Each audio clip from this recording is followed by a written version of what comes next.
നമസ്കാരം, ഞാൻ ബൈജു നായർ. നമ്മുടെ ചാനലിലേക്ക് സ്വാഗതം. ഞാനൊക്കെ കൊച്ചിയിൽ വന്നുപെട്ടിട്ട് കാലം കുറേയായി. കൊച്ചിയുടെ വളർച്ച അങ്ങനെ കൃത്യമായി കണ്ട ഒരാളാണ് ഞാൻ. കാരണം ഞാൻ പണ്ട് മഹാരാജാസ് കോളേജിൽ പഠിച്ചു, അതിനുശേഷം മാതൃഭൂമി ജോലി ചെയ്തു, പിന്നെ ഇവിടെ അങ്ങനെ താമസക്കാരനായി, ഇപ്പോൾ ഏതാണ്ട് കൊച്ചിക്കാരനായ മട്ടാണ്. അപ്പോൾ കൊച്ചിയുടെ വളർച്ചയിൽ ഏറ്റവും കൂടുതൽ വലിയ വളർച്ച ഞാൻ കണ്ടിരിക്കുന്നത് എപ്പോഴും ഇൻഫോ പാർക്കിൻ്റെ ഭാഗത്താണ്. പണ്ടൊക്കെ നമ്മൾ വരുമ്പോൾ ഒരു ടവർ മാത്രമായിരുന്ന ഇൻഫോ പാർക്ക് ഇപ്പോൾ പടർന്ന് പന്തലിച്ച് അങ്ങനെ വളരുകയാണ്. ഇന്ന് തന്നെയല്ല, അതിൻ്റെ സെക്കൻഡ് ഫേസും ഇപ്പോൾ വരികയാണ്. അപ്പോൾ ഏറ്റവും കൂടുതൽ ആളുകൾ ഇന്ത്യയുടെ പല ഭാഗത്തു നിന്നും ജോലി ചെയ്യാൻ വരുന്നൊരു സ്ഥലമാണ് ഇൻഫോ പാർക്ക്. പക്ഷേ ഈ ഒരു പ്രദേശം എന്ന് പറയുന്നത് കുറച്ചൊരു കൺജസ്റ്റഡ് സ്ഥലമാണ്. കാരണം കുന്നുകളും മലകളും ഒക്കെയാണ് ഈ ഒരു പ്രദേശത്ത് കൂടുതലും കാണുന്നത്. അതുകൊണ്ട് തന്നെ വില്ല പ്രോജക്റ്റുകൾ ഇവിടെ അങ്ങനെ കാണാറില്ല. ഉണ്ടെങ്കിൽ തന്നെ വളരെ കൺജസ്റ്റഡായ സ്ഥലത്ത് കുറച്ച് വില്ലകൾ മാത്രമുള്ള പഴയ ചില പ്രോജക്റ്റുകൾ മാത്രമാണ് ഇവിടെ ഉള്ളത്. പക്ഷേ ഇന്ന് ഞാൻ നിങ്ങളെ പരിചയപ്പെടുത്താൻ പോകുന്നത് ഒരു വിശാലമായ ഏരിയയിൽ വരുന്ന 46 വില്ലകളുടെ ഒരു പ്രോജക്റ്റാണ്. വളരെ പ്രീമിയം വില്ലകളാണ്. പവലിയസ് ഹോംസ് എന്നാണ് ആ ഒരു കമ്പനിയുടെ പേര്. അവരാണ് ഇവിടെ വില്ല കൊണ്ടുവരുന്നത്. ഐഡൻറ്റിറ്റി അർബൻ വില്ലേജ് എന്നാണ് പ്രോജക്റ്റിൻ്റെ പേര്.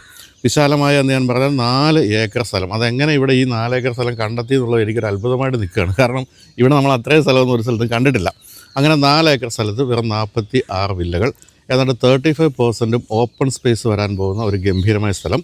കൃത്യമായ സ്ഥലം പറഞ്ഞതാ അങ്ങോട്ട് നോക്കിയാൽ കാണാൻ സാധിക്കും. ലുലുവിൻ്റെ ടവറാണ് കാണുന്നത്. ലുലുവിൻ്റെ ടവർ ഇങ്ങനെ അനുഗ്രഹിക്കുന്ന പോലെ ഇവിടെ നിൽക്കുന്നുണ്ട്. നമ്മൾ ഈ ഒരു സ്ഥലത്തിനെ അനുഗ്രഹിക്കുന്ന പോലെ. മറ്റൊരു തരത്തിൽ പറയുകയാണെങ്കിൽ എടച്ചിറയിലാണ് ഈ സ്ഥലം. എടച്ചിറ എന്ന് പറയുന്നത് ഇൻഫോ പാർക്കിൽ നിന്നും വെറും 800 മീറ്റർ, അത് നടന്ന ജോലിക്ക് വേണമെങ്കിൽ തിരിച്ചു വരാമെന്ന് അത്രയും ദൂരമേ ഉള്ളൂ. മാർത്തോമ പബ്ലിക് സ്കൂളിൻ്റെ ഓപ്പോസിറ്റുള്ള വഴി ഒരല്പം താഴേക്ക് ഇറങ്ങിയാൽ ഈ ഒരു സ്ഥലമായി. അപ്പോൾ ഇവിടുത്തെ അമ്യൂണിറ്റീസ് എന്തൊക്കെയാണ്, വില്ലകളുടെ രീതി എന്താണ്, കാശ് എത്രയാണ്, അത്തരം കാര്യമൊക്കെ ചോദിച്ച് മനസ്സിലാക്കാൻ വേണ്ടി നമ്മുടെ ഇവിടെ പവലിയസ് ഹോംസിൻ്റെ ഫൗണ്ടറും മാനേജിംഗ് ഡയറക്ടറും ഒക്കെയായ പ്രദീപുണ്ട്. പ്രദീപ് നിങ്ങൾ കേട്ടിട്ടുണ്ടാവില്ല. പവലിയസ് ഹോംസ് എന്ന് പറയുമ്പോൾ ഒരു പുതിയൊരു കമ്പനിയാണല്ലോ എന്ന് തോന്നിയേക്കാം. പക്ഷേ ഈ രംഗത്തെ പ്രദീപിൻ്റെ എക്സ്പീരിയൻസ് എന്ന് പറയുന്നത് 15 വർഷത്തിലധികം ഉണ്ട്. അതായത് ഈ ബിൽഡേഴ്സിന് വേണ്ടി വില്ലകളും അതുപോലെ തന്നെ അപ്പാർട്ട്മെൻറ്റ്സൊക്കെ നിർമ്മിച്ചു കൊടുക്കുന്ന കൺസ്ട്രക്ഷൻ കമ്പനി, കൂടാതെ തന്നെ മാർക്കറ്റിംഗ്, അങ്ങനെ പല മേഖലകളിലായിട്ട് 15 വർഷമായിട്ട് പ്രദീപുണ്ട്. അങ്ങനെ വരുമ്പോൾ ഏറ്റവും വലിയ ഗുണം എന്ന് വെച്ചാൽ നമ്മുടെ നീഡുകൾ, അതായത് നമ്മുടെ ആവശ്യങ്ങൾ എന്തൊക്കെയാണെന്ന് കൃത്യമായിട്ട് അറിയാവുന്ന ആളാണെന്നുള്ളത് കൊണ്ട് തന്നെ ഈ വില്ലയിൽ എനിക്ക് വലിയ പ്രതീക്ഷയുണ്ട്. കാരണം എൻ്റെ പ്രോജക്റ്റിനെ പറ്റി ഞാൻ കേട്ടപ്പോൾ തന്നെ തകർപ്പൻ വില്ലകളാണ് വരാൻ പോകുന്നതെന്ന് മനസ്സിലായിട്ടുണ്ട്. പ്രദീപ്, ഞാൻ ആദ്യം ചോദിച്ച ചോദ്യം തന്നെ കേട്ടു, ഇത് എങ്ങനെ ഇവിടെ ഇത്ര സ്ഥലം കണ്ടെത്തിയത്? അതെ, ആക്ച്വലി കാക്കനാട് ഇൻഫോ പാർക്ക് കേന്ദ്രമാക്കിയിട്ടൊരു പ്രോജക്റ്റ് വേണമെന്ന് ഞങ്ങളൊരു കുറേ വർഷക്കാലമായിട്ട് ഞങ്ങളുടെ ഒരു ആഗ്രഹമാണ്. കാരണം ഞാൻ ഇവിടെ ഒരു 10-18 വർഷക്കാലമായിട്ട് കൊച്ചിയിലേക്ക് വന്നിട്ട് വന്ന ആദ്യം തൊട്ട് നമ്മൾ ഈ റിയൽ എസ്റ്റേറ്റാണ് ഫോക്കസ് ചെയ്തത്. കംപ്ലീറ്റ് റിയൽ എസ്റ്റേറ്റ് ഫ്ലിപ്പിംഗ് ആണ്. പ്രോപ്പർട്ടികൾ എടുക്കുന്നു, വിൽക്കുന്നു, അങ്ങനെയുള്ള കേസുകൾ. പിന്നെ നമ്മൾ ഇൻഡിവിജ്വലായിട്ട് സബ് കോൺട്രാക്റ്റുകൾ എടുക്കും. അപ്പോൾ അങ്ങനെ ഒരു അവസ്ഥ വന്നപ്പോൾ നമുക്ക് നമ്മുടേതായ ഒരു ഡ്രീം പ്രോജക്റ്റ് അത് എക്സിക്യൂട്ട് ചെയ്യണം. അപ്പോൾ നമ്മൾ ഈ പ്രോപ്പർട്ടി കാണാൻ ശ്രമിക്കുമ്പോൾ കൂടുതലും പ്രോപ്പർട്ടിക്ക് കാക്കനാട് പൊതുവെ ഒരു ഹൈക്ക് ഉണ്ട്, കംപ്ലീറ്റ്ലി ഹൈക്ക് ഉണ്ട്. അപ്പോൾ അങ്ങനെ വരുമ്പോൾ നമുക്ക് കിട്ടുന്നതെല്ലാം പള്ളിക്കര, കിഴക്കമ്പലം, ഈ വണ്ടർലയുടെ ആ പരിസരത്ത്. അപ്പോഴൊക്കെ ഒരു 8 കിലോമീറ്റർ 10 കിലോമീറ്റർ ഒക്കെ ദൂരെയാണ് മിക്കവാറുള്ള പ്രോജക്ട്സ് ഒക്കെ. കാരണം വില്ല പ്രോജക്റ്റ് എക്സിക്യൂട്ട് ചെയ്യാം. അപ്പോൾ അങ്ങനെ ഇരിക്കുന്ന സാഹചര്യത്തിൽ നമുക്ക് എങ്ങനെയോ ഗ്രേസ് ഇത് കിട്ടി. ഇവിടെ ഒരുമിച്ച് കിട്ടിയാണോ അതോ പലരുടെ ഒരുമിച്ച് കിട്ടിയതാണ്? ഒരുമിച്ച് 4 ഏക്കർ. ഇതിന് ഓണേഴ്സ് പുറത്താണ്, സ്വിറ്റ്സർലൻഡിലാണ്. അപ്പോൾ ഒരു ജോയിന്റ് വെഞ്ചർ ആണോ? അവരുമായിട്ട് നമ്മൾ ചെയ്യാണ്. അപ്പോൾ അവരുടെ 3 പേരുടെ പേരിലുള്ള ഓഹരിയാണ്, കുട്ടികളുടെ 3 പേരുടെ പേരിലുള്ള ഓഹരിയാണ്. അങ്ങനെ നമ്മളിത് 4 ഏക്കർ ഫൈൻഡ് ഔട്ട് ചെയ്തു. വളരെ ഗംഭീരമായിട്ടുള്ളൊരു പ്രോപ്പർട്ടിയാണ്. വന്നു കണ്ടപ്പോൾ എല്ലാ പ്ലോട്ടിലും ഒരു പോസിറ്റീവ് എനർജി കിട്ടുന്ന ഒരു പ്രോപ്പർട്ടി. അത് ഒരു കാരണം ഇതിനകത്തൊരു 70 സെൻസ് ചെറിയൊരു സ്ലോപ്പാണ്, സ്റ്റെപ്പായിട്ട്. ബാക്കിയുള്ള ഒരു 3 ഏക്കർ എന്ന് പറഞ്ഞാൽ നിരപ്പ് പ്ലോട്ടാണ്. അപ്പോൾ ശരിക്കും വിഷ്വലി ഭയങ്കര രസമായിരിക്കും. വിഷ്വലി ഭയങ്കര ഇത് വന്നു കഴിഞ്ഞതിന് ശേഷമുള്ള ഇമാജിനേഷൻ ഭയങ്കര രസമായിരിക്കും. പിന്നെ എപ്പോഴും നമുക്കൊരു പ്രോപ്പർട്ടി അതിനകത്തൊരു എനർജി കിട്ടുന്നത് എപ്പോഴും വെളിച്ചം കിട്ടുമ്പോഴൊക്കെ. അപ്പോൾ ആ റിസോർട്ടിലൊക്കെ പോകാൻ ആളുകൾ താല്പര്യപ്പെടുന്നത് അതുകൊണ്ടാണ്. കംപ്ലീറ്റ് ഗ്രീനിഷും വെളിച്ചവും കിട്ടുന്നതുകൊണ്ടാണ്. അപ്പോൾ ആ സ്റ്റൈലിൽ തന്നെ ഇതിനെ കൊണ്ടുവരാൻ എങ്ങനെ പറ്റും? നമ്മൾ ആ നിലവിൽ നിൽക്കുന്ന കോണ്ടൂറിനെ അതേ രീതി ഫിക്സ് ചെയ്ത് ഡെവലപ്പ് ചെയ്യാൻ പറ്റുന്ന ഒരു പ്രോപ്പർട്ടി.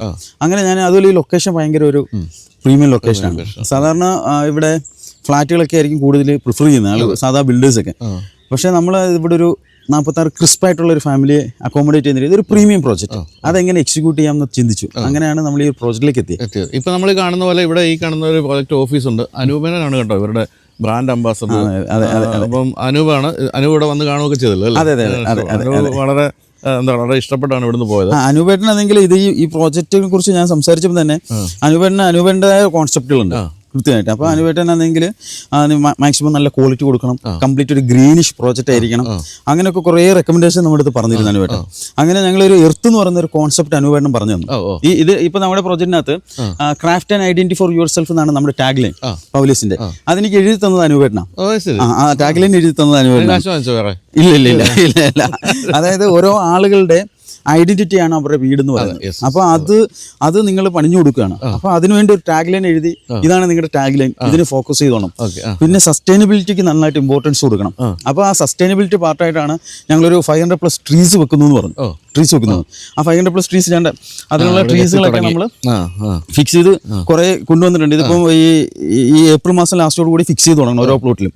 അപ്പം 5 സെന്റ് സ്ഥലത്തിനകത്ത് ഒരു 5 ട്രീസ് വെച്ച് 7 സെന്റിനകത്ത് 7 ട്രീസ്, അങ്ങനെ നമ്മളൊരു സ്പേസ് ഫിക്സ് ചെയ്തിട്ടുണ്ട്. അങ്ങനെ ഒരു 300 to 500 ട്രീസ് നമ്മൾ ഇതിനകത്ത് പ്ലാൻ ചെയ്യാൻ പ്ലാൻ ഉണ്ട്. അപ്പൊ അങ്ങനെ വന്നപ്പോൾ തന്നെ ഇതിന് എർത്ത് എന്ന് പറയുന്ന ഒരു കോൺസെപ്റ്റിനെയാണ് നമ്മൾ ഫിക്സ് ചെയ്തിരിക്കുന്നത്, എർത്ത് കോൺസെപ്റ്റ്. അപ്പൊ ഐഡന്റിറ്റി എർത്ത്, നമ്മുടെ പ്രോജക്റ്റിന്റെ പേര് ഐഡന്റിറ്റി അർബൻ വില്ലേജ് ആണ്. എർത്ത് എന്ന് പറയുന്നത് നമ്മുടെ കോൺസെപ്റ്റ് ആണ്. അപ്പൊ ആ കോൺസെപ്റ്റ് ഫിക്സ് ചെയ്യണം. അപ്പോൾ ഒരു ഗ്രീനിഷ് വില്ല എങ്ങനെ നമ്മളൊരു ടൗണിനകത്ത് ഒരു ഗ്രീനിഷ് വില്ല എങ്ങനെ ഫിക്സ് ചെയ്യാം എന്നുള്ളതാണ് നമ്മൾ ആലോചിച്ച മൊത്തം. അപ്പോൾ ഇതാണ് നമ്മുടെ എൻട്രൻസ്, അതാണ് നമ്മുടെ തുടങ്ങുന്നു. ഈ സ്ലോപ്പ് കഴിഞ്ഞ് 2 സൈഡിലും വില്ലകൾ വരുന്നു. പിന്നെ താഴെ ആ ഒരു വളരെ ഇതായിട്ടുള്ള ഫ്ലാറ്റ് ആയിട്ടുള്ള സർഫസിൽ അവിടെയാണോ നമ്മുടെ കോമൺ അമ്യൂണിറ്റീസ് ഒക്കെ? താഴെയാണ് കോമൺ അമ്യൂണിറ്റീസ് എല്ലാം വരുന്നത്. ക്ലബ് ഹൗസ് ഒക്കെ ആ ഭാഗത്തായിട്ടാണ് വരുന്നത് കംപ്ലീറ്റ്ലി. അപ്പോൾ ഇത് എത്ര സെന്റ് വീതമുള്ള സ്ഥലങ്ങളാണ്? ഇത് 4 ടൈപ്പായിട്ടാണ് ഡിവൈഡ് ചെയ്തിരിക്കുന്നത്. 7 saint, 5 saint, 5.5 saint, 7 saint, 7.5 saint, അങ്ങനെ 4 ടൈപ്പ്. അപ്പോൾ ഈ 4 ടൈപ്പിലും 4 ഡിഫറെന്റ് ടൈപ്സ് ഓഫ് വില്ലാസ് ആണ്. ഒരു 2700 സ്ക്വയർ ഫീറ്റ് തൊട്ട് 4100 വരെയുള്ള എല്ലാം എലിവേഷൻ സെയിം ടൈപ്പ് ഓഫ് വില്ലയാണ്. അപ്പോൾ നമ്മൾ വില്ലയുടെ ആർക്കിടെക്ചർ ഡ്രോയിങ്സിനെ കുറിച്ച് പറയുമ്പോൾ നമ്മൾ നേച്ചറിന്റെ 5 എലമെന്റ്സിനെ നമ്മൾ ഇതിനകത്ത് കണക്ട് ചെയ്തിട്ടുണ്ട്. Earth, water, air, space and fire. അതായത് ഒരാൾ ലിവ് ചെയ്യുന്ന 5 ഏരിയാസ് ഉണ്ട്. ഒരു കുടുംബം ലിവ് ചെയ്യുന്ന 5 ഏരിയാസ് ഉണ്ട്. 1 living space, 2 dining, 3 kitchen, 4 bedroom, 5 bathroom. ഈ 5 പ്ലേസിലും നേച്ചറിന്റെ 5 എലമെന്റ്സിനെ കണക്ട് ചെയ്യണമെന്ന് നമ്മൾ നിർബന്ധം ഉണ്ടായിരുന്നു. സാധാരണ ഒരു വീട് വെക്കുമ്പോൾ ആ വീട്ടിൽ ഈ 5 എലമെന്റ്സ് ഉണ്ടാവും. പക്ഷെ ഈ 5 ഏരിയാസിലും ഉണ്ട്. 5 ഏരിയാസിലും ഉണ്ടെന്ന് പറഞ്ഞാൽ നമ്മുടെ പ്രോപ്പർട്ടിയിൽ ഒരു 4 BHKയുടെ ഒരു വില്ല എടുക്കുന്ന ആൾക്ക് 4 ബാത്റൂമിലും നമ്മൾ നേച്ചറുമായിട്ട് കണക്ട് ചെയ്തിരിക്കും. അതായത് ഇപ്പം സെക്കൻഡ് ഫ്ലോറിൽ, first floor for example second ഫ്ലോറിൽ അല്ലെങ്കിൽ ഫസ്റ്റ് ഫ്ലോറിലെ ബാത്റൂമിൽ നമ്മളെ പണ്ട് കാലത്തെ കിച്ചണൊക്കെ ഉണ്ടല്ലോ, നമ്മളെ ചിമ്മിനി പോത്തില്ലേ, ആ ചിമ്മിനി പോകുന്ന പോലെ മേളിൽ ചിമ്മിനിയുടെ സ്പേസ് അങ്ങോട്ട് കൊടുത്തിട്ട് മേളിൽ നിന്ന് എയറും വാട്ടറും അതോടൊപ്പം തന്നെ വെളിച്ചവും കിട്ടുന്ന രീതിയിലാണ് ബാത്റൂമിൽ. അപ്പോൾ ഒരാൾ ലിവ് ചെയ്യുമ്പോൾ അവർക്കാണെങ്കിൽ കംപ്ലീറ്റ് ഒരു പോസിറ്റീവ് തോട്ട്സിലേക്ക് നമുക്ക് എത്തണം എന്നുള്ളത്. ബാത്റൂമിലാണ് കൂടുതൽ ആളുകൾ സ്പെൻഡ് ചെയ്യുന്നത്. അപ്പോൾ അങ്ങനെ ആ ഡിസൈൻ നമ്മൾ അങ്ങനെ ഫിക്സ് ചെയ്തു. ആരാണ് ആർക്കിടെക്ട്? എൻ്റെ ഒരു ഫ്രണ്ടാണ്, ഒരു വിഷ്ണു പ്രസാദ് എന്ന് പറഞ്ഞ ആലുവയുള്ളതാണ്. അവന് അവരുടെ ഒരു യൂത്ത് ആയിട്ടുള്ള കുറെ ആളുകൾ കമ്പൈൻ ചെയ്തത് ഫിക്സ് ചെയ്തു. അപ്പോൾ പുതിയ കോൺസെപ്റ്റുകളും പുതിയ ഐഡിയാസും ബേസ് ചെയ്തും അങ്ങനെയാണ് നമ്മൾ ഫിക്സ് ചെയ്തത്. അപ്പം ഈ വില്ലകൾ എന്ന് പറയുന്നത് ഏറ്റവും കൂടിയ, അതായത് 7.5 സെന്റ് എന്ന് പറയുന്ന 7.5 അവസാനിക്കുന്നത്. 7.5 എന്ന് പറയുന്നതാണോ ഈ 4 ബെഡ്റൂമിന്റെ? അല്ല, 7 എന്ന് പറയുമ്പോൾ 5 ബെഡ്റൂമാണ്. 5 ബെഡ്റൂം വരെ ഉണ്ട്. അതെ. സ്റ്റാർട്ടിങ് നമ്മൾ 4 BHKയിലാണ്. 4 BHKയുടെ കൂടെ മെയ്ഡ് റൂം ഉണ്ട്, അതോടൊപ്പം തന്നെ ഓഫീസ് റൂം ഉണ്ട്. ഇതെല്ലാം കൂടെ ഫിക്സ് ചെയ്യുന്നതാണ് 4 BHK എന്ന് പറയുന്ന സ്ഥലം. അതോടൊപ്പം തന്നെ നമ്മൾ 46 ജഗ്ഗൂസി വില്ല കൊടുക്കുന്നത്. 46 ജഗ്ഗൂസി വില്ല കൊടുക്കുന്നത്. ഇതിന്റെ മാസ്റ്റർ ബെഡ്റൂമിൽ നമ്മൾ കൊടുക്കുന്നതെന്ന് വെച്ച് കഴിഞ്ഞാൽ ഗ്രോഹയുടെ റെയിൻ ഷവറാണ്, അക്വ റെയിൻ ഷവർ. അതിന്റെ മിക്സ്ചർ എല്ലാം കൂടി വരുമ്പോൾ ഏകദേശം 2.3 lakhs rupees വരും മാസ്റ്റർ ബെഡ്റൂം. അപ്പോൾ ആ രീതിയിലുള്ള ഒരു സ്പെക്കാണ് നമ്മൾ ഇതിനകത്ത് ഫിക്സ് ചെയ്തിരിക്കുന്നത്. 46 ജഗ്ഗൂസി വില്ലയാണ്. 46 എണ്ണവും നമ്മൾ നേച്ചറുമായിട്ട് കണക്റ്റഡ് ആണ്. അതായത് നമ്മൾ സെക്കൻഡ് ഫ്ലോറിലാണ് നമ്മൾ ജഗ്ഗൂസി ഒക്കെ ഫിക്സ് ചെയ്തിരിക്കുന്നത്. ജഗ്ഗൂസി ഫിക്സ് ചെയ്തെടുത്ത് നമ്മൾ റൂഫ് ടോപ്പ് ഗാർഡൻ. അപ്പോൾ ഒരു ഇൻഡിവിജ്വൽ വെൽനെസ്സിന് നമ്മൾ ഭയങ്കര ഇമ്പോർട്ടൻസ് കൊടുത്തിട്ടുണ്ട്. അതായത് second floor complete of gym area, yoga area, rooftop garden, gazebo and jacuzzi. ഈ 5 എണ്ണത്തിനെ നമ്മൾ ഒരാൾക്ക് ഫിക്സ് ചെയ്യും. അപ്പോൾ ഒരു പ്രൈവറ്റ് വെൽനെസ്, ഫ്യൂച്ചർ ലക്ഷറി എന്ന് പറഞ്ഞാൽ വെൽനെസ് കമ്പൈൻ ചെയ്ത ലക്ഷറി റിയൽ എസ്റ്റേറ്റിലെല്ലാം വരുന്നത്. അപ്പോൾ ആ ഫ്യൂച്ചർ ലക്ഷറിയെ കണക്ട് ചെയ്യാം. അപ്പോൾ ആളുകൾക്ക് അതിൻ്റെ ROI ഭയങ്കര കൂടുതലായിരിക്കും. അപ്പോൾ ഇന്റേണൽ ROI കിട്ടും, എക്സ്റ്റേണൽ ROI കിട്ടും. അത് എക്സ്റ്റേണൽ ROI ബേസ്ഡ് ഓൺ ഇത് ലൊക്കേഷനാണ്. ഈ ലൊക്കേഷൻ എന്ന് പറഞ്ഞാൽ ഓരോ സമയം ഇൻവെസ്റ്റ് ചെയ്യുന്ന കാക്കനാട് ഇൻവെസ്റ്റ് ചെയ്യുന്നതിന് കിട്ടുന്ന പ്രോഫിറ്റ് ഭയങ്കര വലുതാണ്. മനസ്സിലായില്ലേ? ഒരു 2000-ലൊക്കെ കാക്കനാടൊക്കെ ആർക്കും വേണ്ട. പണ്ട് കാലത്തൊക്കെ നമ്മൾ വരുമ്പോൾ ഇവിടെ രണ്ട് സീൻ എടുക്കുന്ന സ്ഥലം. അതെ അതെ അതെ അതെ അതെ, ആർക്കും വേണ്ടാത്ത എടുക്കുന്ന സ്ഥലങ്ങളായിരുന്നു പണ്ട് കാലത്ത്. ആണെങ്കിൽ എനിക്ക് തോന്നുന്നു 3000-4000 രൂപയ്ക്കൊക്കെ സ്ഥലം ഉണ്ടായിരുന്നാ പറയുന്നത് അല്ലേ? പണ്ട് അങ്ങനെയൊക്കെ വാങ്ങിച്ച സ്ഥലങ്ങളൊക്കെ ആയിരിക്കും ഇത്രയും ഏരിയ കിട്ടുന്നത്. തന്നെയല്ല ഇപ്പം എന്ന് വെച്ചാൽ ഇപ്പം വളർന്നിട്ട് ഇപ്പം കിഴക്കമ്പലത്ത് പോയാൽ പോലും ഇവിടെ ഇൻഫോ പാർക്കിൽ ജോലി ചെയ്യുന്നവരാണ് അധികം അവിടെ താമസിക്കുന്നത്. അത്രയും ദൂരം പോകുന്നത്. കാരണം ഞാൻ മനസ്സിലാക്കിയത് ഒരു ലോക്കൽ മൈഗ്രേഷൻ ഈ കേരളത്തിൽ നടക്കുന്നുണ്ട്. കേരളത്തിൻ്റെ 12 ജില്ലകളിൽ നിന്ന് ആളുകൾ തിരുവനന്തപുരവും കൊച്ചി ഒഴികെ ബാക്കിയുള്ള 12 ജില്ലകളിൽ നിന്ന് ആളുകൾ കൊച്ചിയിലേക്ക് മൈഗ്രേറ്റ് ചെയ്യുന്നു. ഡെയിലി മൈഗ്രേഷൻ നടക്കുന്നുണ്ട്. അത് ഓരോ കാര്യത്തിന് വേണ്ടിയാണ്. ചിലപ്പോൾ ആണെങ്കിൽ സിനിമയിൽ അഭിനയിക്കണം എന്നുള്ള താല്പര്യമാവാം, അല്ലെങ്കിൽ ഏതെങ്കിലും IT കമ്പനി ജോലി ചെയ്യണം എന്ന് താല്പര്യമാവും. അപ്പോൾ അവരെല്ലാവരും ഇവിടെ സെറ്റിൽ ആവുന്നുണ്ട് കംപ്ലീറ്റ്ലി.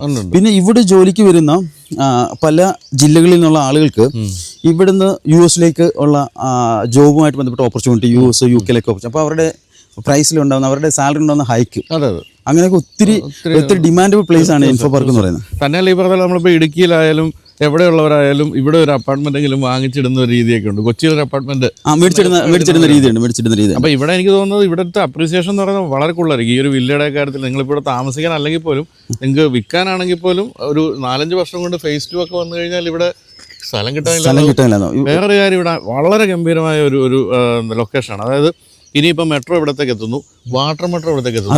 അതെ. അതിൻ്റെ ഒരു കാര്യം ലൊക്കേഷനെ കുറിച്ച് പറയുമ്പോൾ, ഈ ലൊക്കേഷനിൽ ആക്ച്വലി ഇതിനകത്തൊരു 4 ടവറെങ്കിലും ഫ്ലാറ്റ് പണിയാൻ പറ്റുന്ന ഒരു ഏരിയ ഉണ്ട്. ഒരു ഏക്കറിൽ വെച്ച് നോക്കുമ്പോൾ ഏകദേശം ഒരു ഏക്കറിൽ ഒരു 10-20 ടവർ വെച്ച് കൊടുക്കുക, 200 കുടുംബത്തെ അക്കോമഡേറ്റ് ചെയ്യുക. അങ്ങനെ ഒരു 800 കുടുംബത്തെ അക്കോമഡേറ്റ് ചെയ്യാൻ പറ്റുന്ന ഫ്ലാറ്റ് പ്രോജക്റ്റ് എക്സിക്യൂട്ട് ചെയ്യേണ്ട സ്ഥലത്താണ് 46 ക്രിസ്പ് ഫാമിലിയിലേക്ക് എത്തുന്നത്. അപ്പോൾ ഈ ലൊക്കേഷൻ്റെ വാല്യുവേഷനാണ് നമ്പർ 1. കാരണം ഇത്ര 6 മീറ്റർ വൈഡ് റോഡാണ്. ഈ റോഡിൻ്റെ സ്പേസ് 6 മീറ്റർ വൈഡ് റോഡാണ്. ഇന്ത്യൻ റോഡ് 5 മീറ്റർ ഉള്ളൂ, 6 മീറ്റർ വൈഡ് റോഡ് കൊടുക്കുന്നുണ്ട്.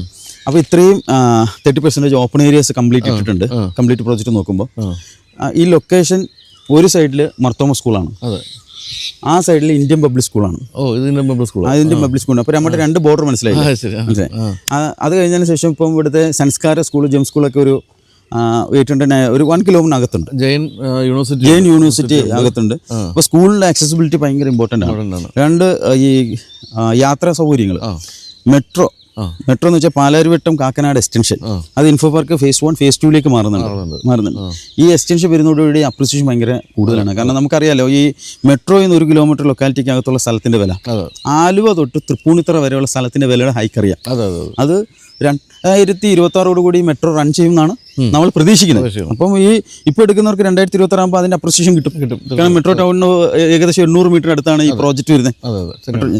അതോടൊപ്പം വാട്ടർ മെട്രോ കണക്ടിവിറ്റി നമ്മുടെ ഇപ്പം ഫേസ് 1 ഗേറ്റിന്റെ അപ്പുറത്തെ സെസ്സിന്റെ അവിടുത്തെ ഗേറ്റിന്റെ അവിടെ എത്തിയിട്ടുണ്ട്. മെയിൻ പോയിന്റ് അത് ഈ സൈഡിലേക്ക് എക്സ്റ്റൻഷൻ വരുവാണ്. അത് കഴിഞ്ഞ ശേഷം ഇതിന് തൊട്ട് ബാക്കിൽ ഇടച്ചിറ മർത്തോമ സ്കൂളിന്റെ തൊട്ട് ബാക്കിലുണ്ടല്ലോ, അപ്പുറത്തെ സൈഡ് ആ DD ഒക്കെ ബാക്കിലെ അവിടെ കുറേ സ്ഥലം കിടക്കുന്നുണ്ടല്ലോ. ആ റൂട്ട് വഴിയാണ് കടമ്പയാർ ടൂറിസമായിട്ട് കണക്ട് ചെയ്ത് നിൽക്കുന്നത്. അപ്പോൾ ഇതിന്റെ ചുറ്റും കണക്ടിവിറ്റി വരുവാണ്, അപ്പുറത്തോട്ട് ഇപ്പുറത്തോട്ടും കണക്ടിവിറ്റി വരുവാണ് വാട്ടർ മെട്രോ. അത് കടമ്പയാറായിട്ട് കണക്ട് ചെയ്യുന്ന രീതിയിലാണ് അവരുടെ പ്ലാൻ നിൽക്കുന്നത്. എങ്ങനെ നോക്കിയാലും ലൊക്കേഷൻ കാര്യത്തിൽ ഒന്നും പറയാനില്ല. കാരണം അതൊരു കാര്യം. രണ്ടാമത്തെ കാര്യം, ഇനി എനിക്ക് തോന്നുന്നില്ല ഈ ഭാഗത്ത് ഇത്രയും സ്പേസിൽ ഇത്രയും ഏരിയയിൽ ഇനി ഒരു വില്ല ഒന്നും വരുമെന്ന്. കാരണം ഒന്നും ഇവിടെ കണ്ടിട്ടില്ല. അതെ, അതിനകത്ത് ഇപ്പം ഈ ട്വിൻ ടവറിന്റെ ഉദ്ഘാടനം എനിക്ക് തോന്നുന്നു ഒരു ഏപ്രിൽ മെയിൽ വെച്ചിട്ടുണ്ട് കംപ്ലീറ്റ്ലി. എനിക്ക് തോന്നുന്നു 38 ഫ്ലോർസോളം ഉണ്ട് ഇതിനകത്ത് വരാൻ പോകുന്ന ഒരു കപ്പാസിറ്റി ഭയങ്കര കൂടുതലാണ്.